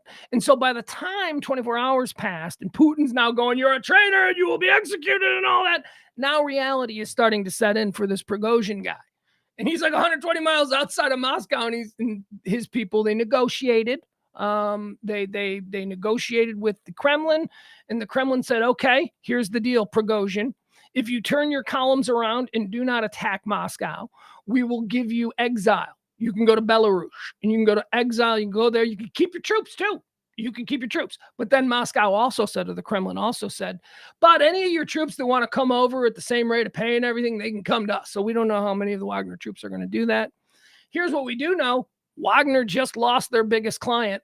So any of his mercenaries who have been fighting for him, he doesn't have any way to pay him anymore because Russia has cut him off. Russia has got him exiled in Belarus. But here's the craziest part. He hasn't shown up there. He hasn't shown up.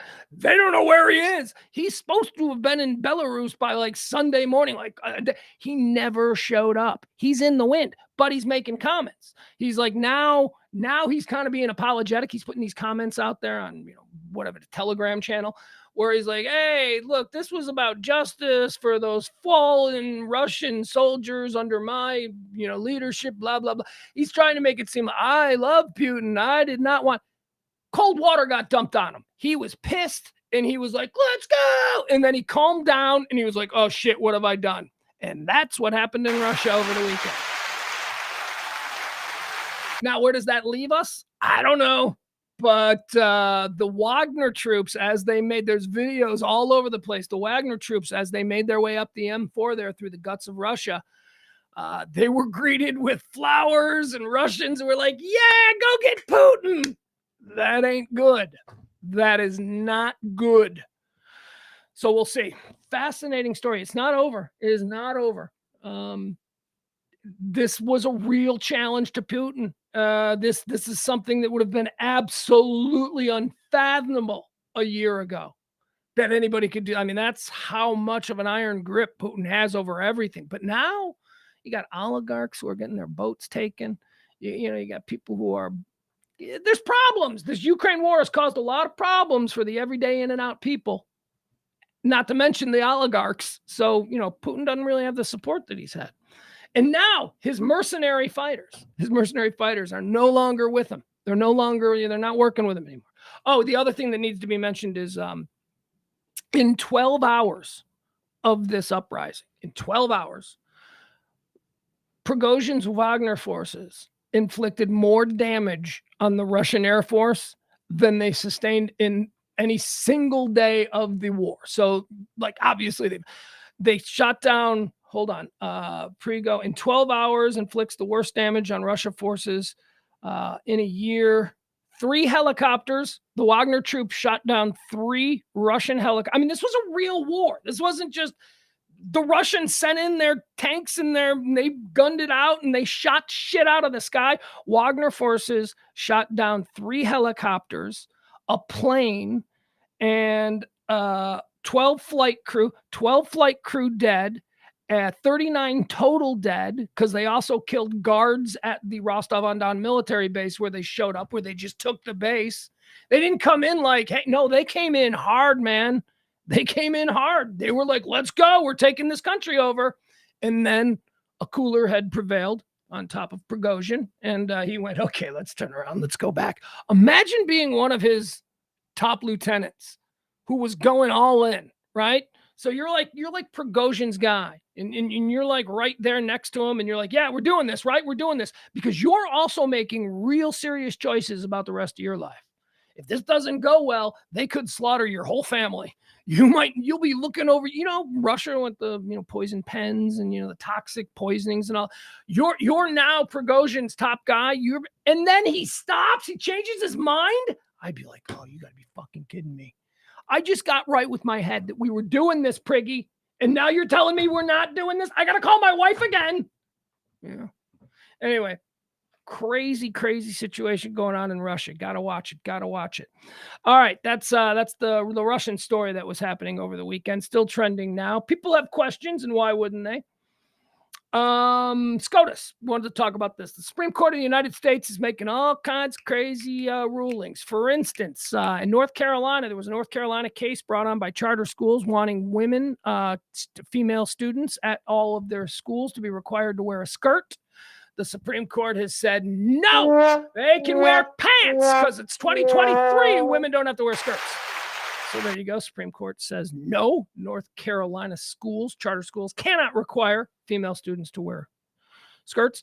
Also, Louisiana. Here's another big ruling from the Supreme Court today. In Louisiana, the Supreme Court has decided they're going to kick back. They're not going to rule here. They're not going to rule on a case out of Louisiana that was brought that says that the new Louisiana congressional maps that were drawn back in November are racist and they basically exclude large populations of black people and blah, blah, blah.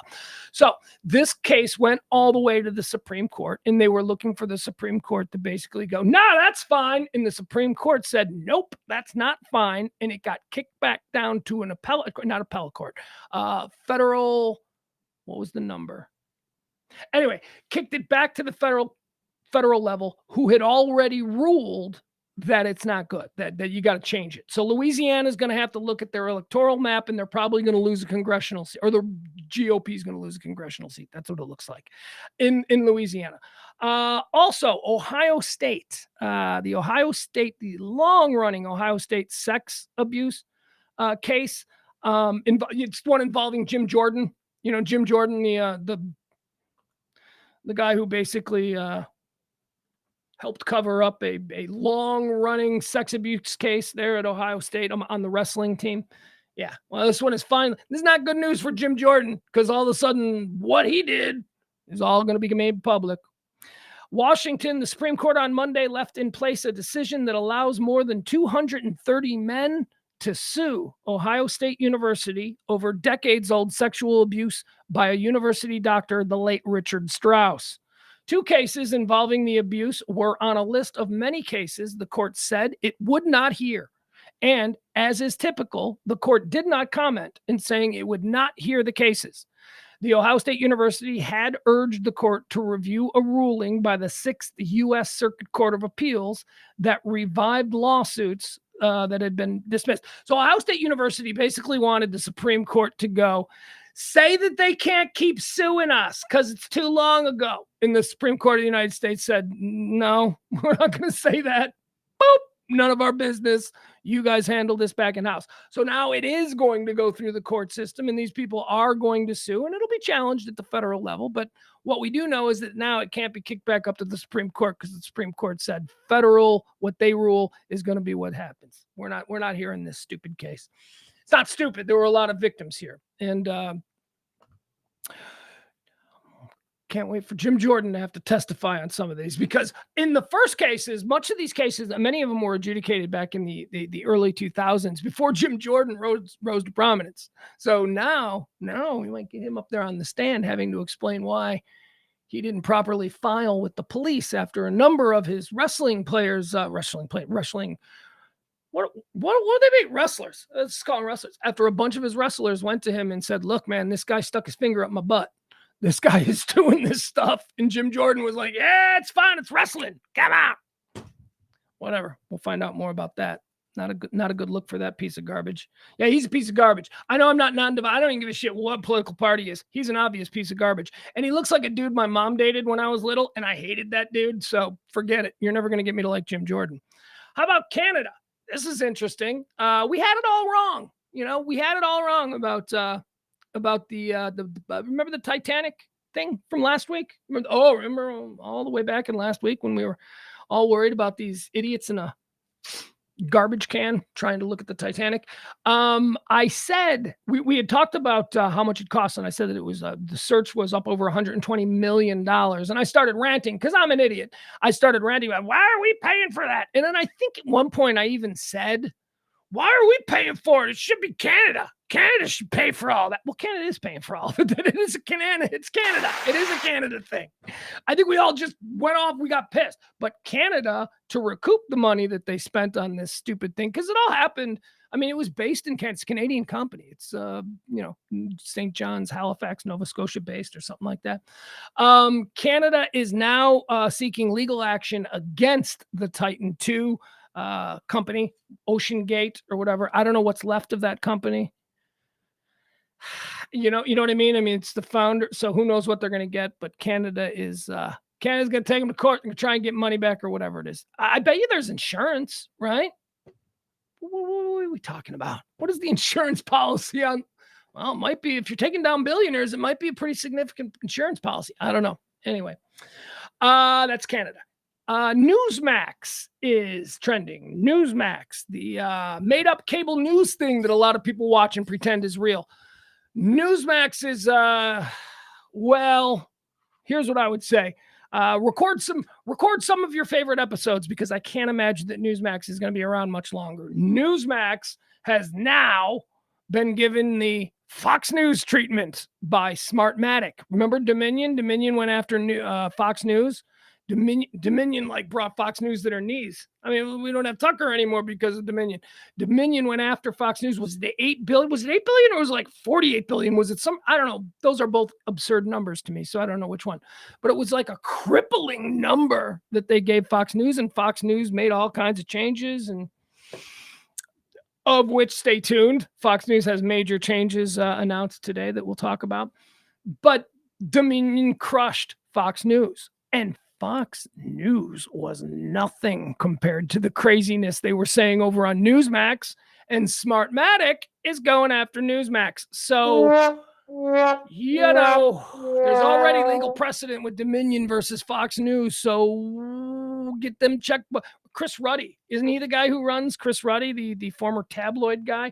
Chris Ruddy runs Newsmax. You don't have that kind of money, Chris Ruddy. You're about to get taken down. Downtown, Charlie Brown. Fox News. Fox News is trending, as I just teased. Fox News Channel has announced what their new primetime lineup is going to be. Are you ready? Because they had the changes. Because, what are the changes? Tucker, is that the most watched man in the history of cable news? Gone. That creates a bit of a hole. So here's the new Fox News Channel. Fox News Channel to debut new primetime lineup on July 17th. Here, I'll do it for Central Times, because I think they do it for Eastern, but since we're here in the Central Time Zone, 6 p.m., the Ingram Angle. Laura Ingram's being benched. Where was she before? Was she 9? Was she 9 o'clock, right? She wasn't in like the dinner hour. That's like the beginning. That's week prime time. That's Aaron Burnett. That's like 500,000 viewers. Although maybe she'll do more, because there's a lot of like white supremacists who like to masturbate to her.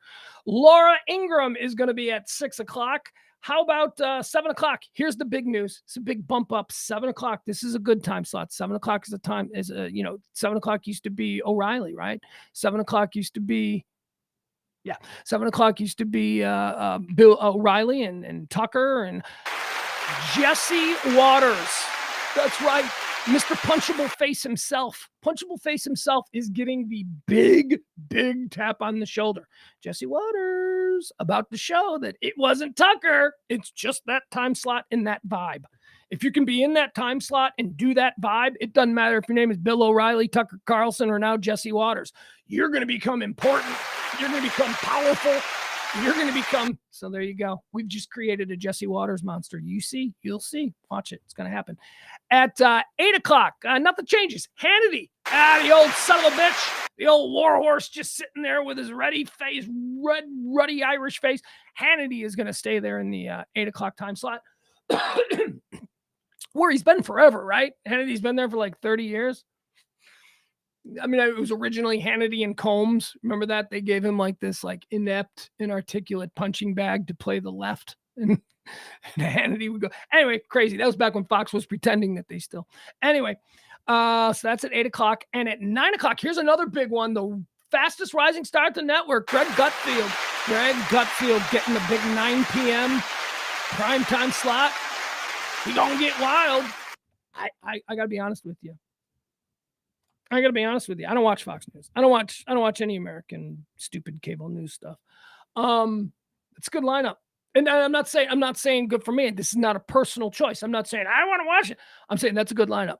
I'm saying that is a lineup that if your goal is to get people to watch and to create controversy and stir that shit up, that's a good lineup. Jesse Waters and Gutfield, those two guys are rising stars at that network. Younger viewers like what those guys are doing. So there you go. Fox News has their new lineup without Tucker. And people said, it's going to kill. No, not really. Just slide a Jesse Waters in there. Just slide a Greg Gutfield. Leave Hannity where he is. Tell old Ava Braun to go sit on the back bench at 6 o'clock. And you've got it. They moved her out. Make no mistake. They moved her out. Laura Ingraham was moved out. There you get it. Good. Such a bitch, man. I hated her. Oh, God. I first discovered how much I hated her like in 1999. She like did a show on MSNBC and she was like, ugh. I'm like, God, she's awful. And she was hot back then in 99. Now she's still pretty, but in like 99, she was like hot.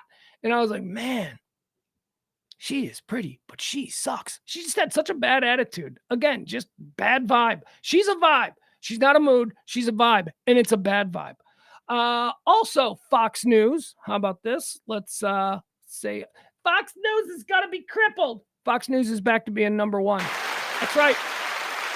It was only like 2 weeks that MSNBC became the number one most watched cable news channel in America. And it was 2 weeks and people were like, Fox News is in trouble. And now Fox News is number one again. Fox News is back to number one. What else do we have here? Let's see. Moving on. Julian Sands. We talked about the British actor Julian Sands last week. Julian Sands, he went missing like over Christmas, right? In California. Well, Yosemite or wherever he was. I don't know where he is. Somewhere in the mountains there in California. He went missing. They resumed looking for him last week after, I guess, taking time off for the winter because whatever. And they found him. Yeah, it looks like they found him. They found a body. And the family of Julian Sands has put out, now they haven't said this is Julian Sands' body, but the family put out, if it was his body, they would tell the family right away. And the family of Julian Sands has put out a message thanking people for all their hard work and looking, and he's in heaven now, blah, blah. So the family, without confirming that it was him, sort of put a thing out that makes everybody go, okay, that was probably him. So there you go. Very sad ending. Julian Sands, actor, adventurer, terrible hiker. He's a bad hiker, apparently, because he was in he's in Los Angeles County. He's, you're going to get lost. You tell me you're like in the middle of Wyoming or something, or, at the very least, northern Wisconsin, that's somewhere up near the Canadian border. I get that. You're in LA County. You're not a good hiker. You're a good actor. You were a good actor, Julian Sands. Terrible hiker. Jamie Foxx is also trending today. Jamie Foxx, the mysterious Jamie Foxx. We still don't know what it is that's ailing him. It's been months now. I think here's what we know about Jamie Foxx. We know that Jamie Foxx a couple of months ago in Atlanta was filming a movie and he had a medical incident that required the movie to shut down completely. Now, what that tells you right there is, if he had a sprained ankle or something like that, they don't shut the movie down completely. That's like a multi-million-dollar thing. And how do I know it? Because Jamie Foxx is involved. Jamie Foxx is a mega A-lister. That's a big-time production. He doesn't waste his time with stupid indie films. He's doing a big film down there, and they shut it down. So that should have told us right away that the producers are like, yeah, this is not going to be something he's going to be back to finish. So it was serious. And then there was complete silence from the Fox family, which led, the absence of information creates an opportunity for misinformation. And then, so that's what we got. He's dead. He was stabbed. There were all these crazy stories about what happened to him because his family, wildly private. Apparently they always have been wildly private. What we learned was that he has been for the past couple of months in a very well-known brain injury hospital and rehab center in Chicago. He's been there for a couple of months. We don't know why he's there. We know where he is, and he's in a place for brain injuries. So I'm thinking stroke of some kind. I'm thinking, whatever it is. God love Jamie Foxx. I love that dude. That dude's Willie Beeman. I love Jamie Foxx. So we've got another update, another trickling in update here. This comes from his co-star, Portia Coleman, who I don't know who Portia Coleman is. I am looking at these pictures of Portia Coleman for the first time in my life, and I'm going, I should know who Portia Coleman is. Wow. Can't even do it. She's a very attractive woman. Jamie Foxx is doing well. 2 months after being hospitalized for a mysterious medical complication, his co-star Portia Coleman says. The actress told Entertainment Tonight that she got the health update by talking to people very close to her. Dad, Stop Embarrassing Me castmate. Apparently she was in a movie with him called Dad, Stop Embarrassing Me. He's resting, she says. He's well, and he's going to be back. Trust and believe, she says.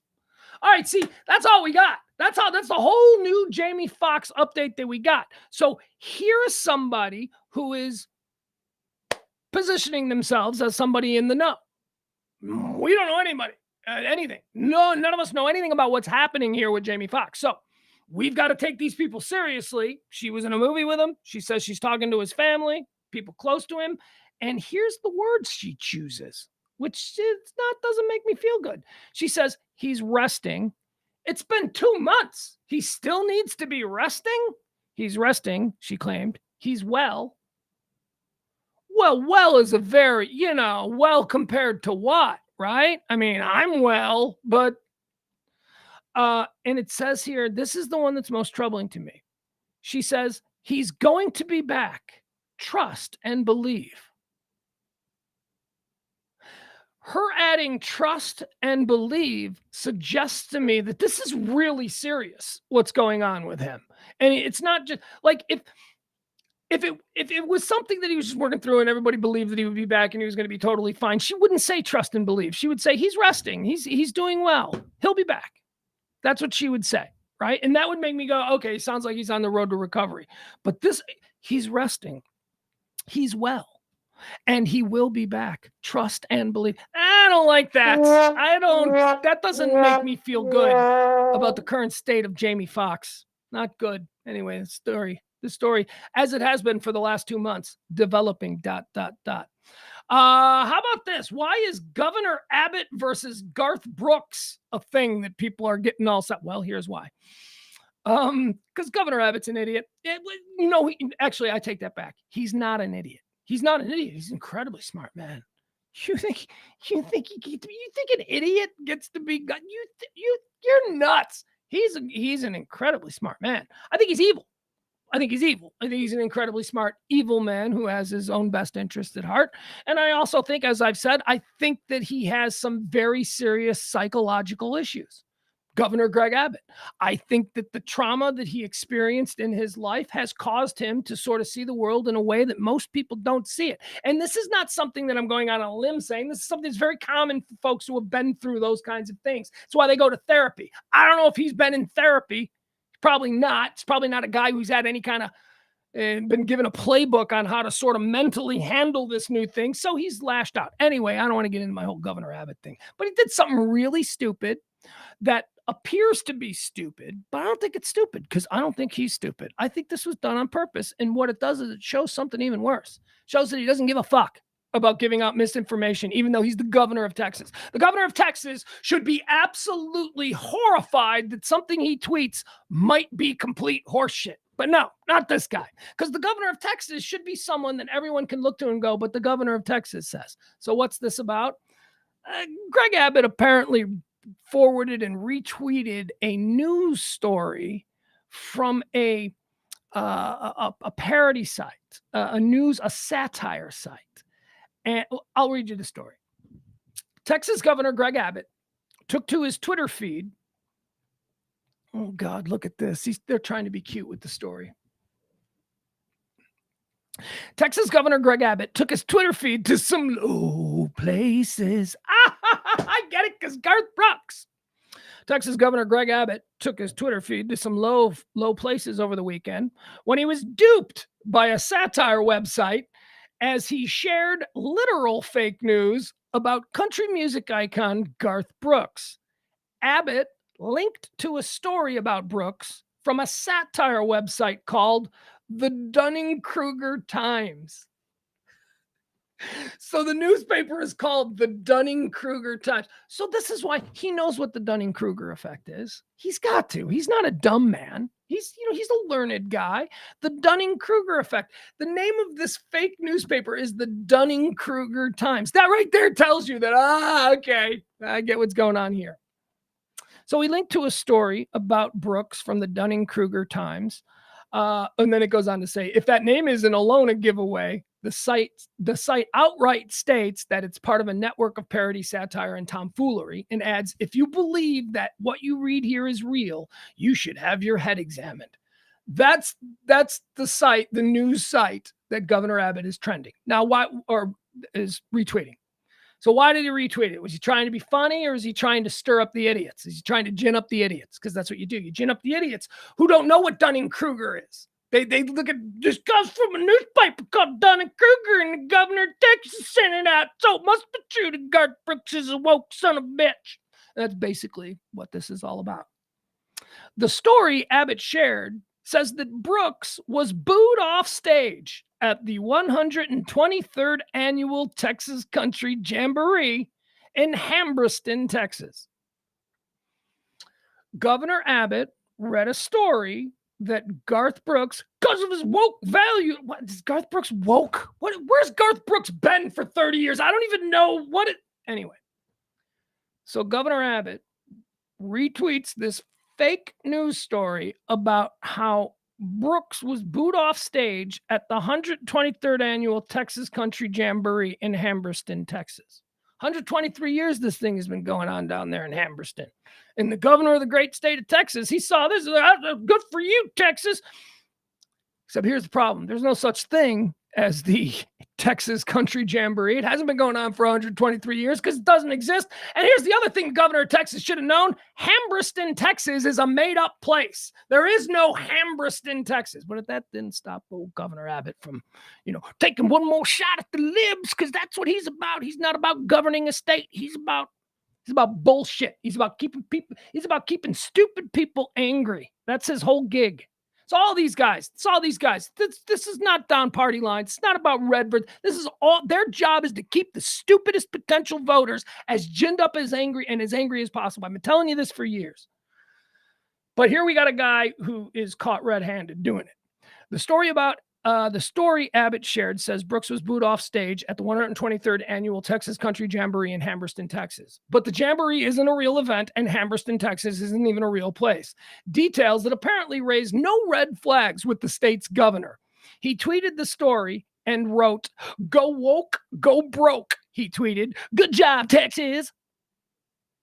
Go woke, go broke." The motherfucking governor of the state doesn't even know that there isn't any such thing as a 123rd annual Jamboree. He doesn't even know there's not a town called. He just saw an opportunity. Now, here's where I get angry. This is where I get a little bit confused. This is where we got to figure this out. Did Governor Abbott believe this was a real story?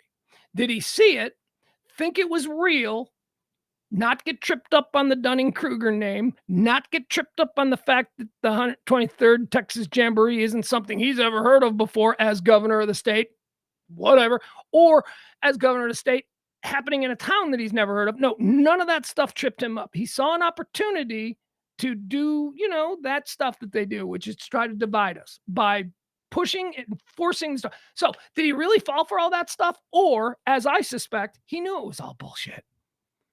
He didn't care. He didn't care because he knew that he would connect with this story with the right people that he wanted to connect to. The idiots that he could keep ginning up. Now, those people might not know what Dunning-Kruger means, or might just think that, the 123rd annual, I got to get down there next year for the 124th. Those people might not know, but you cannot tell me that the governor of Texas fell for this, which is even worse. Because what you're telling me then is that the governor of Texas is purposefully misleading the people of Texas with bullshit, which is why he's an evil piece of garbage. or he's a dumb fuck. There's your pick. He's either a dumb fuck or an evil piece of shit. Surrounding himself with even worse evil pieces of shit. Here's a fun one. This is a choose your fighter kind of situation that was trending last night. We can watch it. Did you see the Proud Boys fight the Patriot? This is so stupid. So it's Pride Week. You knew this was going to happen. Or Pride Month. Is it still Pride Month? Yeah, 26. So whatever. I mean, you know, I guess there hadn't been really all that much trouble with like Pride stuff. I have not seen any Pride stuff. You guys, I live like a block away from the neighborhood here in Dallas. I don't think I've seen any parades or anything. I mean, I haven't seen anything. Anyway, so two different groups that hate the gays show up at a we're happy to be gay kind of celebration. So you got the one group of Proud Boys, we hate the gays and you shouldn't be happy and prideful. And then you got the Patriot Front, we hate the gays and you shouldn't be happy and prideful. And they both show up and they got into a fight. And now, if you're a lunatic, you know, you're reading, you fell down the QAnon holes where no, the Patriot Front is actually federal. No, they're not. We know what the Patriot Front is. We've seen them. These guys wear the mask. No, they're actually. Stop it.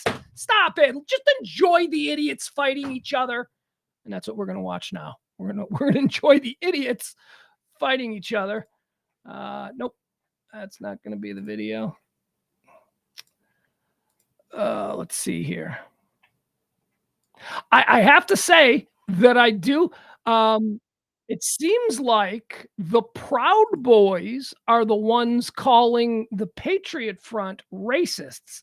And then we see a very large African-American Proud Boy just wailing on like these gutless with their little masks on, wailing. So I found myself in the moment rooting for Proud Boys. In the moment, I took Team Proud Boy. I was like, yeah, take their masks. I don't know. I lost myself in this. I'm not proud of it. All right, here we go. Let's watch this video. This is where did this happen? This wasn't the one in Georgia. That was the Nazis. We'll get to that. I think don't these things always Oregon, 7 in Oregon, they always happen in the Pacific Northwest, always. All right, let's watch this play out and see how it goes down. So the guys with the masks dressed in all black with the mask covering their face, those guys are for the most part, those are the Patriot Front. And the dudes without the masks who don't seem to be wearing any particular uniform, they just, you know, look like your neighbor. They just look like, you know, the guy who's always working on his car in the driveway. Those guys, the ones that look like normal guys, those are the Proud Boys. And let's watch what happens. This is what happens when two groups of racists come together at the same piece of real estate. Get the fuck out! Right, so it appears that the Proud Boys are pushing the Patriot guys.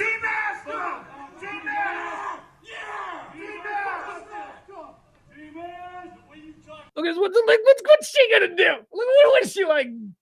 Bus stop security? What is this? This lady is in the wrong, but you gotta get out of there, broad. You got the Patriot Front and you got Proud Boys, and you're gonna stop it? Let's track her. I don't think I've ever noticed her before. When this thing goes off the hook, how does she fare? Oh, Joe, look, I love it. I love it. He grabbed his mask. Aha, you little shit stain. Now we know who you are, you little shit stain, you little coward with your mask. At least Proud Boys don't wear masks. Right,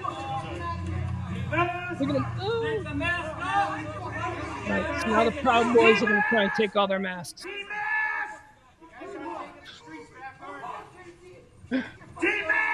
D-mask! See, it's like, first of all, make no mistake, they all hate the gays. They're all there because they hate the gays. But within that group, one group hates black people too, and the other group is like, hey, you shouldn't hate people. That's wrong. Yet they're there to hate the gays together. Okay, guys, let's go back. And I guess that's it. Oh, see, that's the one. That's the one. That's what. Check that out. That's the Proud Boy, the big giant black guy here. He's the Proud Boy. He just wallops one of these Patriot Act dudes or Patriot Front, whatever. I don't care. Look at him. He's going to wind up. Boom. God, that was a big punch from a big dude. Watch this again. Right in the side of this. Boom! Although he got mostly skull. So, it's probably more damage to the big dude's hand than to the guy's actual face. He got mostly skull, but he hit him flush right there. All right, that was fun, right? That was something that happened over the weekend. Also, there were some issues down there in Georgia. Did you see this? There was the Shabbat of Cobb, Georgia, East Cobb, Georgia. The Shabbat of Cobb is a Jewish temple, and they had a big problem with neo-Nazis out there yesterday. Apparently, 10 neo-Nazis showed up and were waving flags, and oh my God, it was trending. You would have thought that Hitler had risen from the dead. Look, these are 10 idiots. These are 10 idiots who are showing up. I'm sorry to the wonderful people who probably, use that, the members of that congregation. I can't imagine that it's easy being Jewish in Georgia. It's probably not easy. Well, just looking at the history books here, it's not easy being Jewish anywhere, but particularly I imagine being Jewish in Georgia is tough. But man, they made this such a big story. And I keep seeing these stories of these like little tiny groups of Nazis that are showing up places, and it leads the local 10 p.m. news. And it's like, it's 10 guys. That's what they wanted. It's 10 guys. So we need to ignore these people. These people are they've been marginalized their entire life. They are absolutely forgettable. These are people who just feel like tiny little grains of sand on a beach. They have no self-worth. So they need to do something. And when they align together and they create these little things, now what? You're going to pay attention to them? That's why they're doing it. They're just doing it for attention. People feel alone. People feel insignificant. So they're going to join. Look, they're also awful. Don't get me wrong. I mean, if people can have a lot of things going on, right? I mean, you can feel sad and all the things I just described maybe make you want to go, oh, no, they're also dickheads. They're also, on top of all of that, they're also insane dickheads who just hate people based on race and sexual orientation and all that kind of stuff. But we just got to ignore them. You just got to ignore the modern Nazi. Here's what I would say. Ignore them in groups of less than 20. If they start gathering in groups of more than 20, then we got to go, okay, that's too many. But if it's just like 19, 18, something like that, it's like, oh my God, whatever. Ugh. They were being held by strangers outside the synagogue in East Cobb. I'm sorry, I'm just jumping into the story. They attended frequently more than a decade ago. People who wanted him to order like him go. The demonstration, which lasted about 3 hours, was held by members of an anti-Semitic hate group outside the synagogue after a similar rally in Macon, Georgia on Friday. The extremists called it a tour of Georgia, and Anti-Defamation League officials had been tracking their movements all weekend. This is a very small, pathetic group, longtime Shabbat of Cobb Rabbi Ephraim Silverman told the AJC. I have colleagues in other parts of the country that have had them on their front door as well. They are obviously trying to provoke a response and get people to post on social media and get attention as much as they can. Yes, that's exactly what they're trying to do. Good for you, Rabbi Silverman. Good job. Governor Brian Kemp and Georgia U.S. Senators Raphael Warnock and John Ossoff, who is Jewish himself, all condemned Saturday's rally. Kemp called it shameful. Adding, there is absolutely no place for this hate and anti-Semitism in our state. Governor Kemp wrote in a Sunday morning tweet, we remain vigilant in the face of these disgusting acts of bigotry. Fucking Nazis, man. I'm telling you, it's the generation. Gen X ain't going to be Nazis. You know why? You know why Gen X ain't going to be Nazis? We're the last generation. We ain't going to be Nazis. We're going to be... So these are all people in their 40s. These are all people in their 40s or younger. You know why? Because Gen X had grandparents who fought in World War II. We were the last generation to have grandparents who would actually sit there and tell you about the Nazis, who would actually sit there and talk about, not these kids, 35-year-olds in their khaki pants and their stupid little Nazi thing. You don't know shit about what your grandpa went through, or your great-grandpa probably in that case. But I think that's the disconnect. There is absolutely no way, from the moment they put me in a casket, there is never going to be a moment where I will look at the Nazi symbol and go, oh no, there's some things about it that's okay. No, because it's ingrained in me from the people I was exposed to growing up, people who actually dealt with Nazis. So, that's just what happens. The FDA has given the big old thumbs up to psychedelic research. We talked about this last week. There's a big giant conference that went on in Colorado where they're trying to, look, people, the psychedelics are coming. They're going to be a thing. They're already legal some places. Colorado for one thing, or Denver, is it? I don't know. Denver, Oakland, Oregon, maybe. I don't know, whatever. Mushrooms, stuff like that, legal. They're illegal in some places. The big hang up has always been that there is a belief among those who have illegally done the drug, they've done the drug and they've come back and gone, hey, it does some things that maybe we ought to be taking a look at. Like maybe somebody who's not tripping balls should like research somebody who is tripping balls and kind of, but it was never allowed to happen because we had these crazy draconian drug laws in this country. So now finally the FDA has said, yeah, we're going to open the door for research, private research, not just publicly funded universities and all that, but private research. They're going to FDA. Oh my God, I need a drink. Sorry. And by drink, I mean 2-hour-old Coke Zero. You know what? Excuse me. Not a 2-hour-old Coke Zero. A 2-hour-old Pepsi Zero. Give credit where credit is due. Pepsi's got their 2-liter bottles on sale. So we picked up a bunch. You got to buy 5. But if you buy 5, they're like $1.50 each. And I'm like, I'll buy 5. I'll drink 5. So, it's good. We bought those. Pepsi Zero, really good. Tastes just like Coke Zero, which tastes just like Kroger brand Zero. Okay, so we talked about that. Psychedelics, the FDA is like, you can look at them now. You can do studies.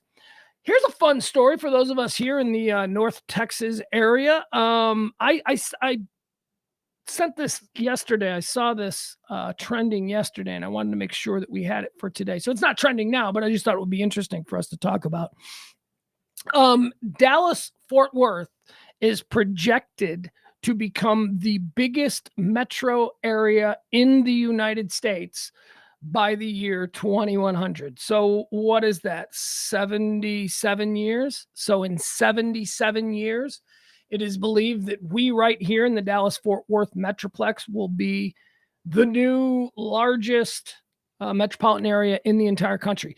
Currently, that's New York City. That's the New York metropolitan area. But in 77 years, they say Dallas-Fort Worth will be the biggest metro in the country. But that ain't all. Do you know what the number 2 biggest metro area in the country is believed to be by 2100? Houston. So the number 1 and number 2 largest metro areas in the entire country are believed to be here in Texas. Number 1, DFW, and number 2, Houston.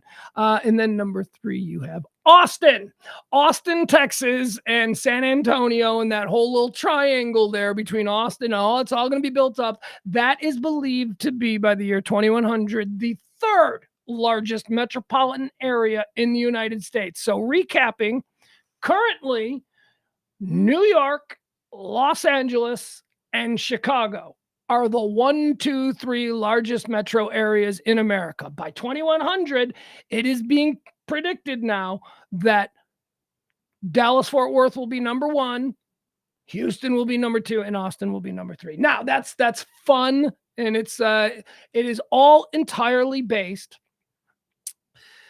Look, this is not a really legit news piece of news. It comes to us from Dallas Culture Map. Okay, so this isn't like, I don't know, the New York Times putting this out. This is because here's the problem with it. It basically, there was an anomaly that occurred as far as people moving around during the pandemic. So the numbers, especially in Texas, really jumped over the course of 2 years. So what they're saying with this is if the numbers stay the same and the same amount of people move here every year in and year out as they did in the last 3 by the year 2100, and I think we all know that's not going to happen. That is absolutely not going to happen, but that's what this is about. And they do, but it's a fun story. It's fun to think of. Start spreading the news. Dallas-Fort Worth will eclipse New York City as the biggest metro area by the year 2100, according to a new report. The analysis by moving services site MoveBuddha.com. All right, this comes from Move Buddha, and when Move Buddha says something like this, See, but again, this is based on all of the moves that they have done over the past 3 years. And that's not, I mean, maybe it is taking into account the anomaly of the pandemic years and how people, did move to Texas. But if they are taking into it, then they're being disingenuous with this, because that's an anomaly. That's not going to happen every 3 years. We're not going to have this same number. Houston's population, based on current population and migration trends, America's 3 biggest metropolitan areas by 2100 will be DFW number 1, Houston number 2, and Austin number 3, replacing New York, Los Angeles, and Chicago as the country's most populous metros. Houston's population is estimated to grow to 31.38 million. Austin's is projected to jump to 22.29. I got to get a sports team in Austin. If that's really going to happen, I'm telling you, that's the area that I'm most interested in. When I look at Texas, you look at that like Austin, what is it? Is it Austin? Like Austin to San Antonio, that like stretch between Austin and San Antonio. That's going to be like Dallas and Fort Worth. You'll see. It's going to be like Dallas and Fort Worth, and everything in between is going to be Arlington and the mid-cities. It's all going to fill in. It's going to be one. I mean, you're not going to be able to know when the suburbs of Austin end and the suburbs of San Antonio begin, because they're all just going to be the same giant. I mean, I can totally see that happening there. The future of America may lie in Texas, according to this report. The latest data from the U.S. Census Bureau says Dallas-Fort Worth, Arlington is currently the 4th biggest metro in the country, with a population just under 7 million. DFW had the highest numeric increase in population between 2021 and 2022. I'm one of them. I think I'm one of those people that moved during the pandemic. I moved back down here. There are some risks to continued population booms, blah, blah, blah. We don't care about the risks. That's just a fun story that we went through. Ozempic, where my fat people at? Come on, all us fat people. We know what Ozempic is. Ozempic is the fat guy drug. You get a shot. I don't know if it works or not. I think it does. I think I have a friend who lost a whole lot of weight, and I think he used Ozempic. I think that was it, and he really lost weight.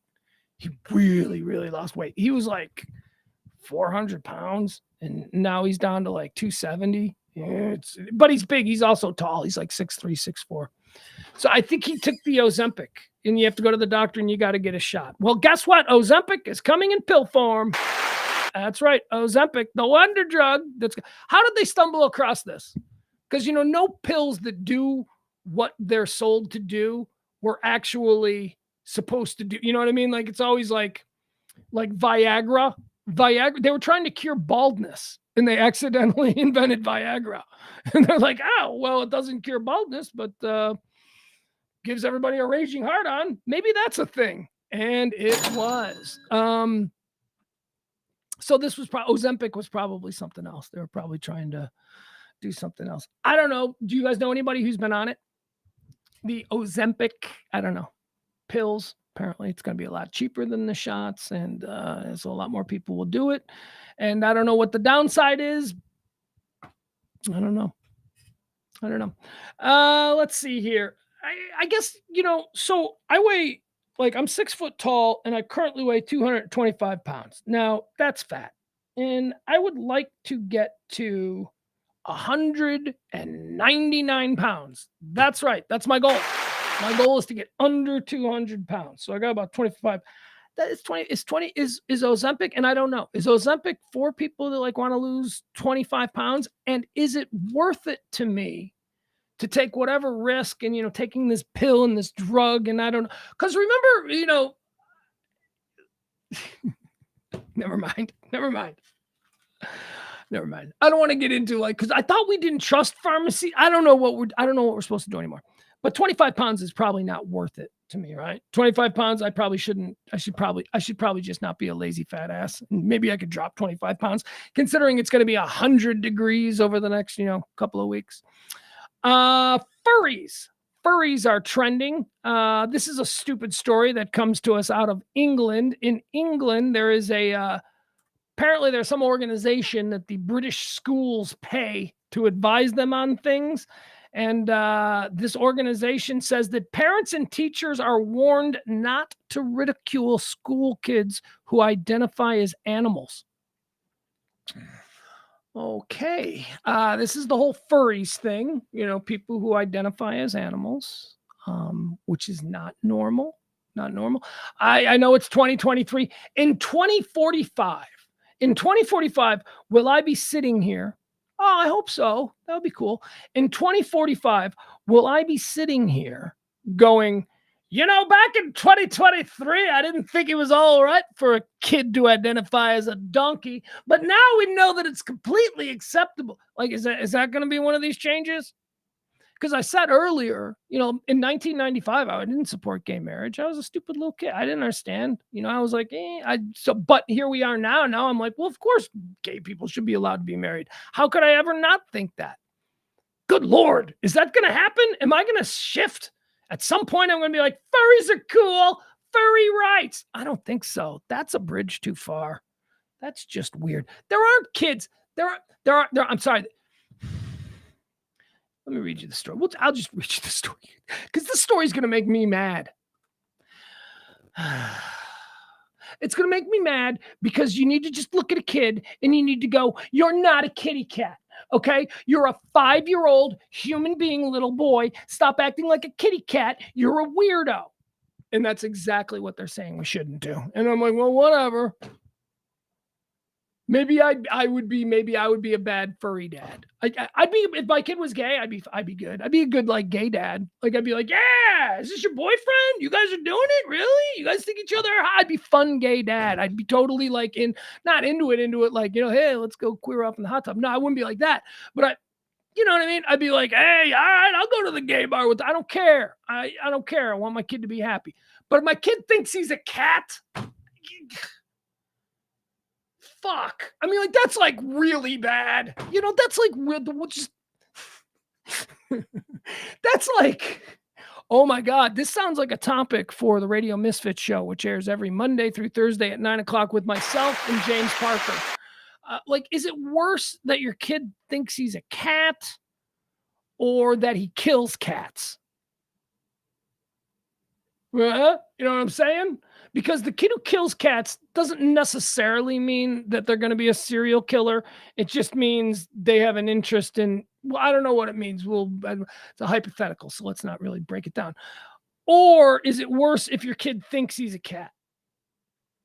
Both are 10 years old. I'll answer that tonight at 9. Look at that. There's a tease.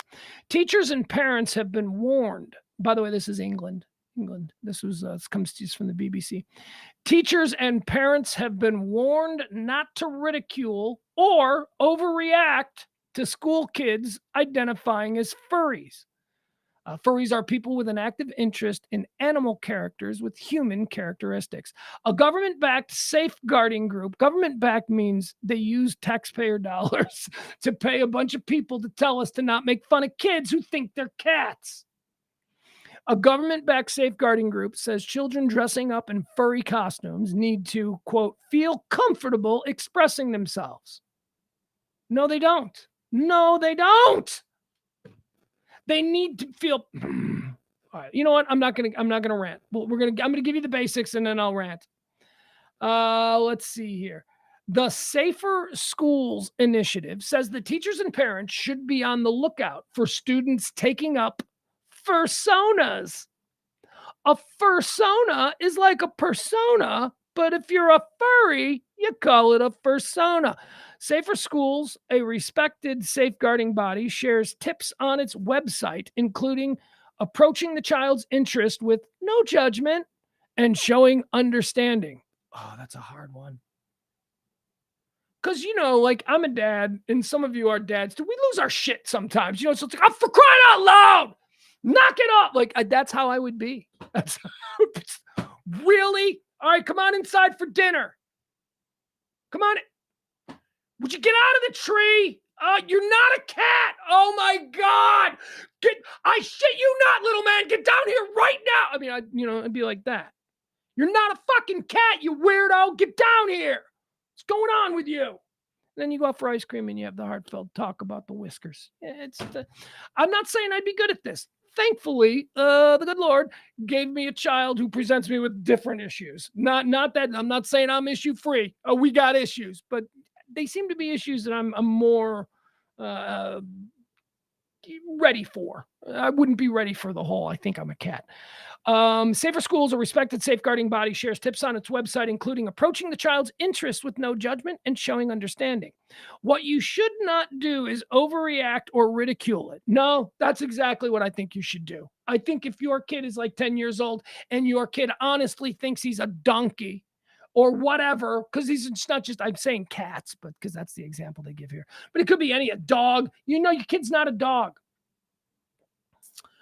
If a child or a young person in your care begins to show an interest in joining any community, be it online or off, how you approach and handle any related conversation is crucial. Okay, a young child in my care is not joining any communities. You're not joining any communities. That's what college is for. Maybe high school, that's what team sports and extra. Not a young child. Online communities? No. I got a big no on that across the board. That is actually an issue that I've been dealing with, and I am handling that. It is important to build a safe environment for them based on trust. Well, yes, but that environment should have been built up long before they started pretending they were a cat. That environment is something that you start to lay the foundation for the moment you take them home from the hospital. It's not like whether or not they think they can trust me isn't or should never be dependent on whether or not I accept that they're a cat, right? Stop it. That's so stupid.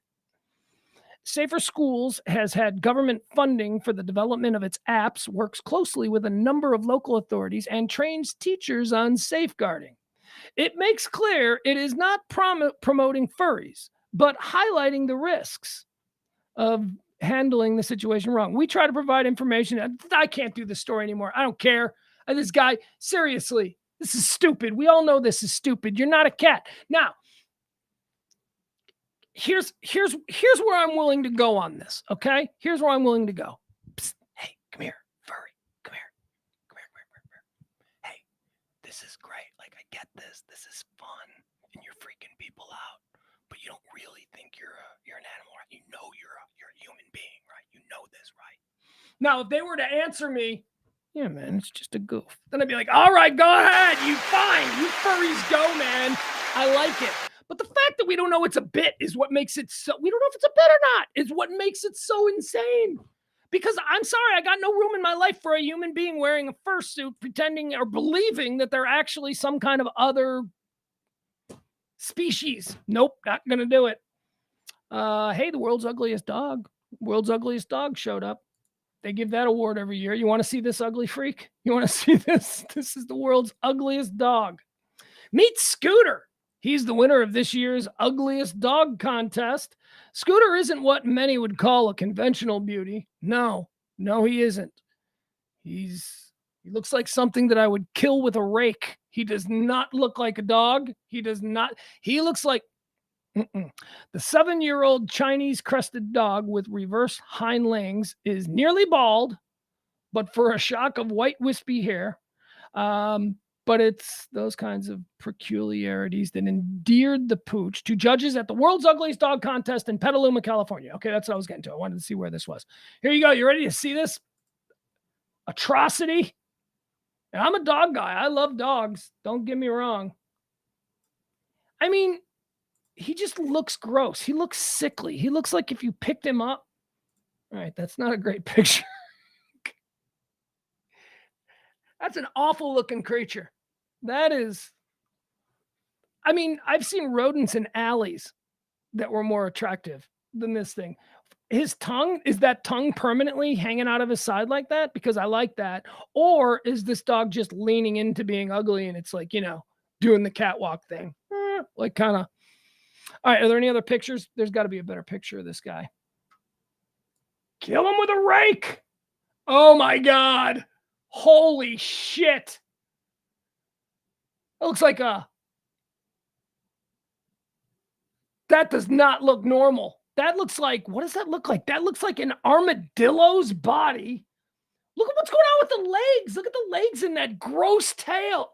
Ugh. Oh my God, kill it. It's different. No, thank you. That thing is awful. Good Lord. I'm sure he's a little snuggle bug. No, I don't want to snuggle with that thing. No. And you know, it's probably got breathing problems. So it's like, it's one of those dogs. Oh, look, I love dogs. That ain't a dog. I'm sorry. That's not a dog. That is an atrocity. That is an abomination. That is an insult to God. And he's the ugly ass dog. Scooter, winner, 2023 ugliest dog in the world. John Hamm got married. John Hamm got married over the weekend. Do you like John Hamm? Who doesn't like John Hamm? John Hamm's cool. Everybody likes John Hamm. Let's see. What's his wife look like? Should we check out John Hamm's wife? Because you expect something pretty great, right? Who did he get married to? Let's see. He got married to some lady that was actually on Mad Men with him. Apparently she was an actress or is an actress. I don't know. Now she's Mrs. John Hamm. He works quite a bit, so she doesn't really have to do anything. Where is it?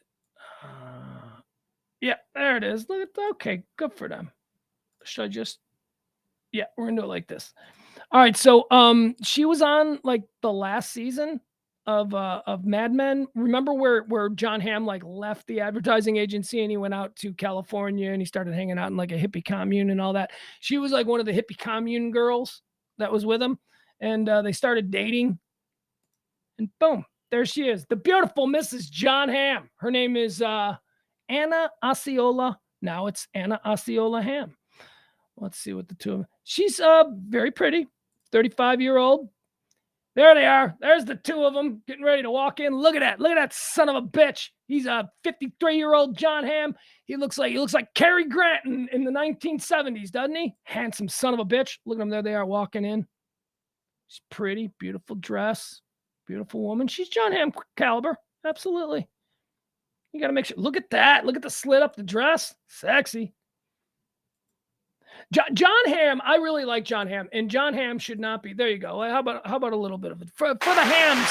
The Hams, good for them. I really like John Hamm. I really like John Hamm because he's. I shouldn't like him. Like everything about him, like he's good looking, but he's also really smart. Like he's a well-read, intellectual guy.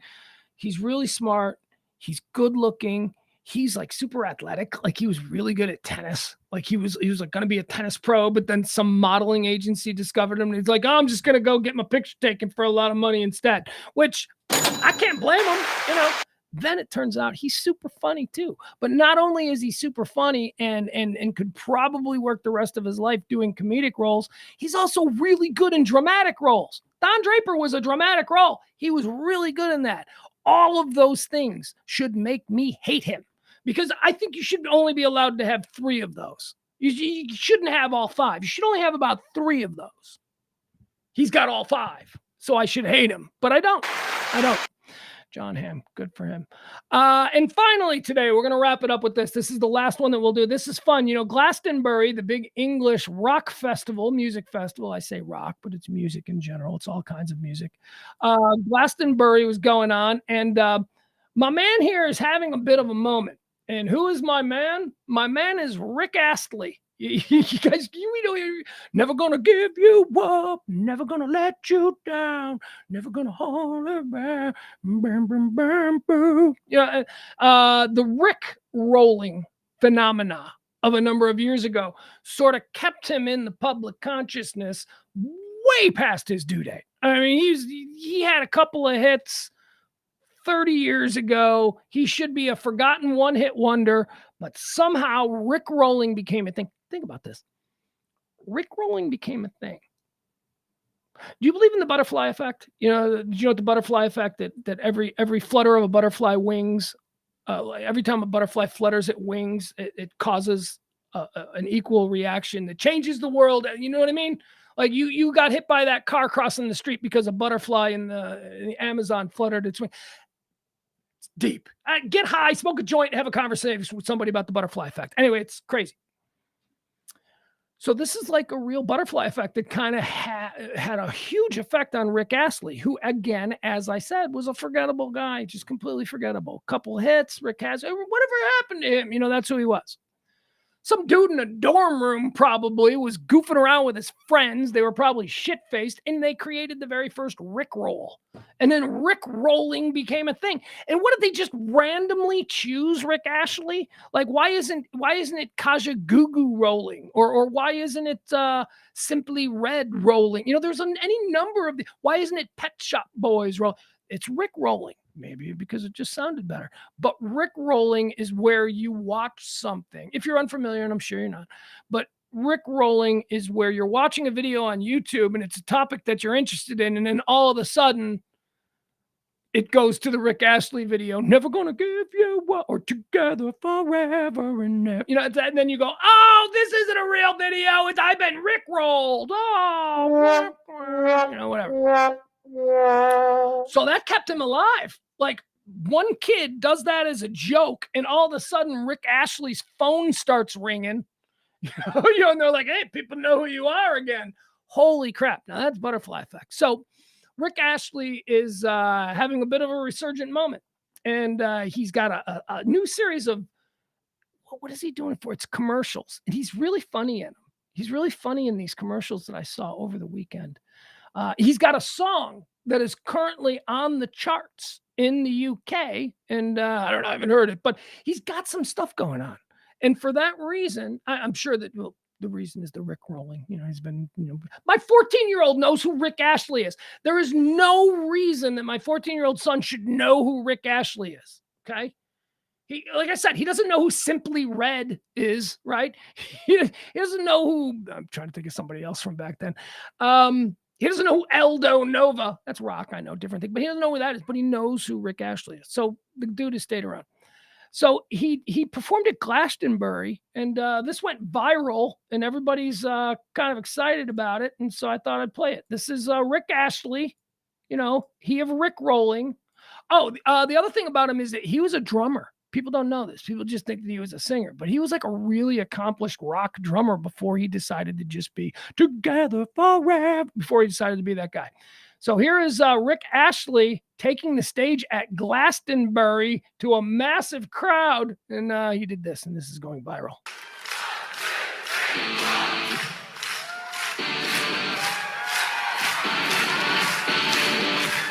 He's reinventing himself.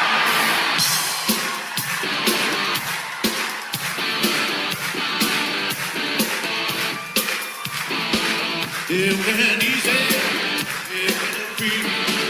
The season taking on a way right. Asking nothing, even me. Taking everything round right. Don't need reason, don't need right. Ain't nothing I would rather do. Going down, hard time. My friends are gonna need it.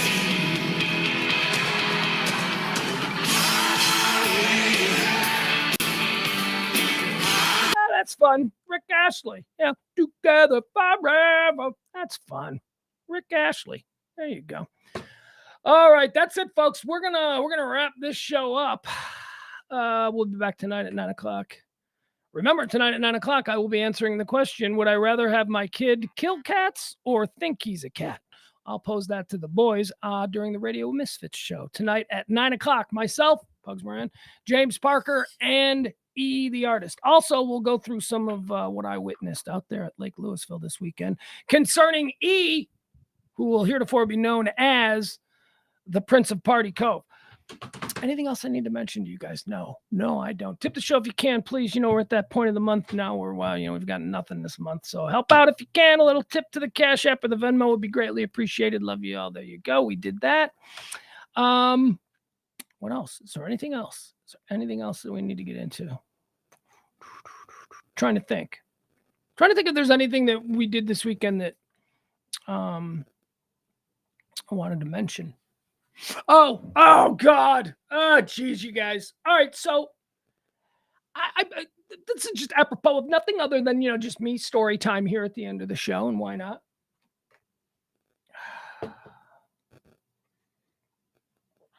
So I struggle with finding things that I can turn my son onto, right? My 14-year-old son. When we're sitting around, like, because I just don't want him buried in YouTube watching endless videos. No, sit down, watch a movie. Sit down, watch a series.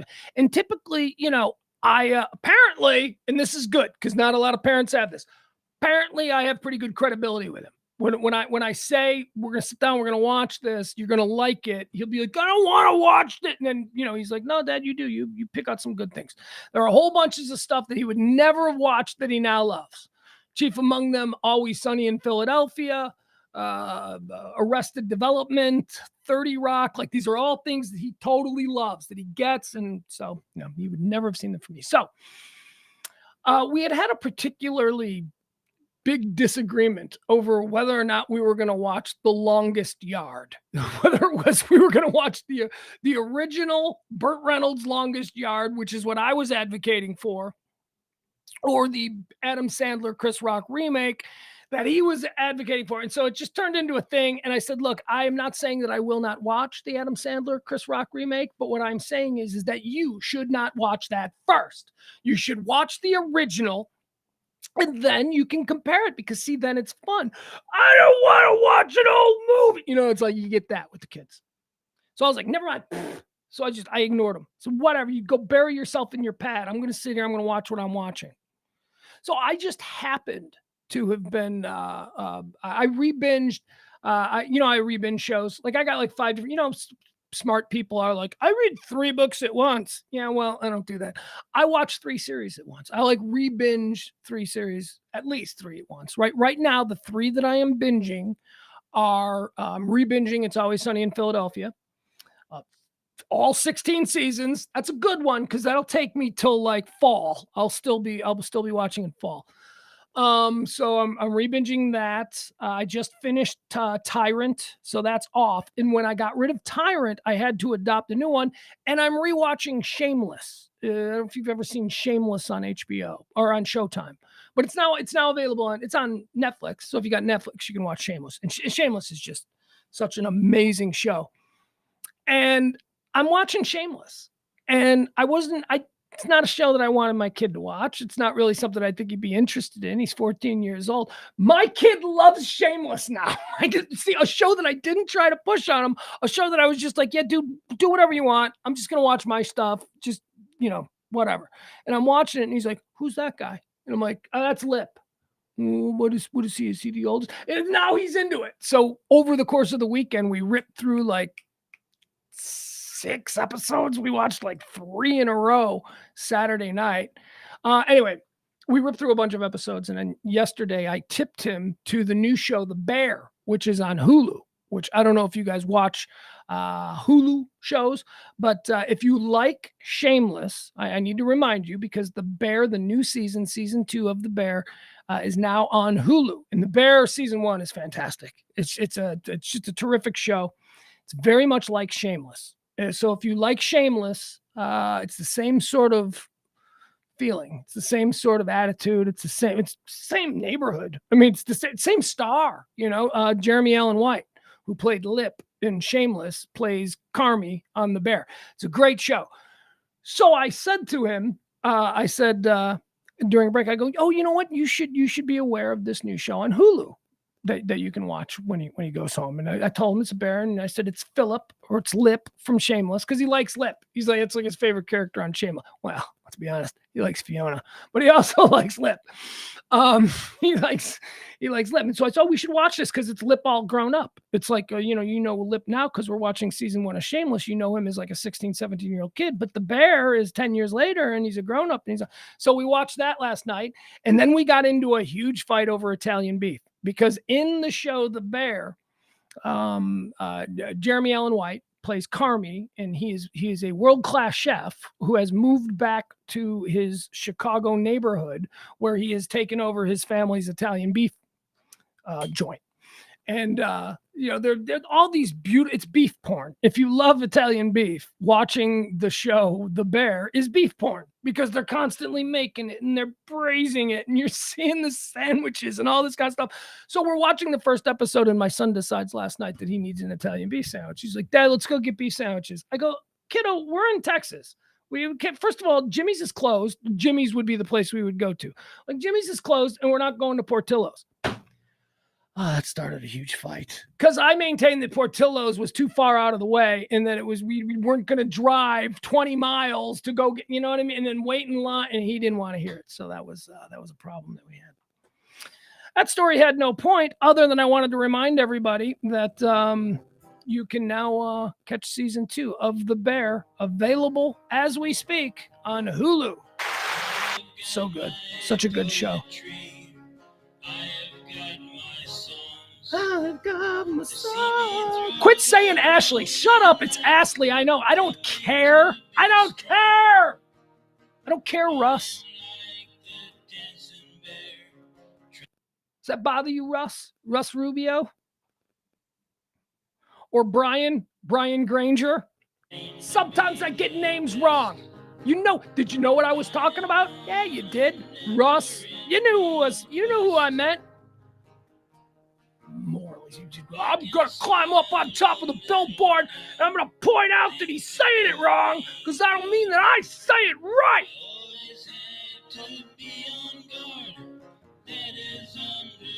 You're not the only, yeah, I ignored a bunch of you. A bunch of you are like, you're saying his name wrong. Whatever. Rick Ashley sounds right to me. And I'm going to call him Rick Ashley, no matter what Russ Rubio or Brian Granger says.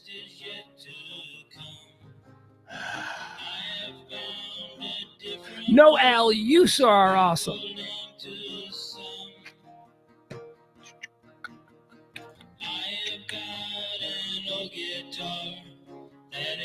I'm trying to think if there's anything else. Oh, yeah, there is something else. Oh, what's the temperature? What are we doing temperature-wise here at 2:48 p.m. here in the... Oh, my God! We have gone over... All right, let's show it to everybody. 101. We have gotten to 101. Yeah, look at that. That's my little baby boy. Look at him. He's a little stupid face. 101 degrees, ladies and gentlemen. All right, 101 degrees.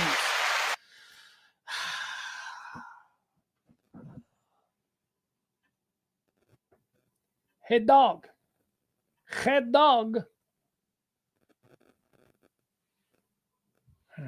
See if we can get down in. How do we get in his face? How do we get in his dog face? Head dog.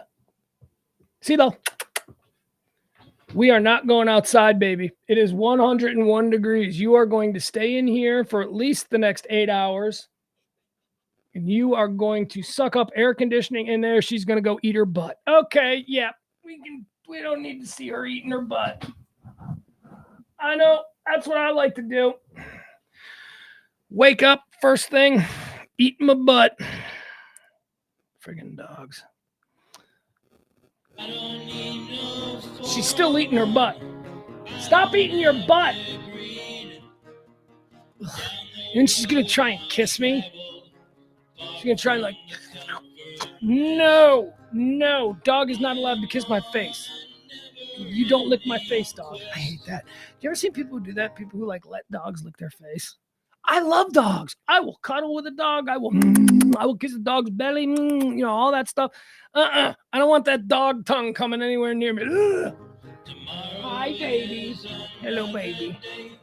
The best is yet to come. I have found a different way, so baffling to some. I can smile a little now. There she is. We'll just turn the camera on her. I always had to be on guard. That is understood. Down the road I'll travel. Yeah, tail. That tail tells you everything. I am on a never-ending quest. CeeLo. There's the tail. It's that tail. The tail tells on her. Bye, everybody. See you tonight at 9 for the Radio Misfits shows and all that comes with that. Bye.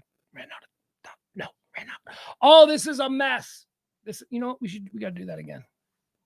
We'll do it again. I didn't like the way that ending was happening. All right, that's going to do it. We'll see you tonight at 9 o'clock tonight for the Radio Misfits show with myself, James Parker, and E. Then we'll rally back and we'll meet here at noon tomorrow for more High Noon. Headlines, hot topics, current events, every Monday through Friday at noon right here on the Radio Misfits podcast platform. Bye, everybody. Love you.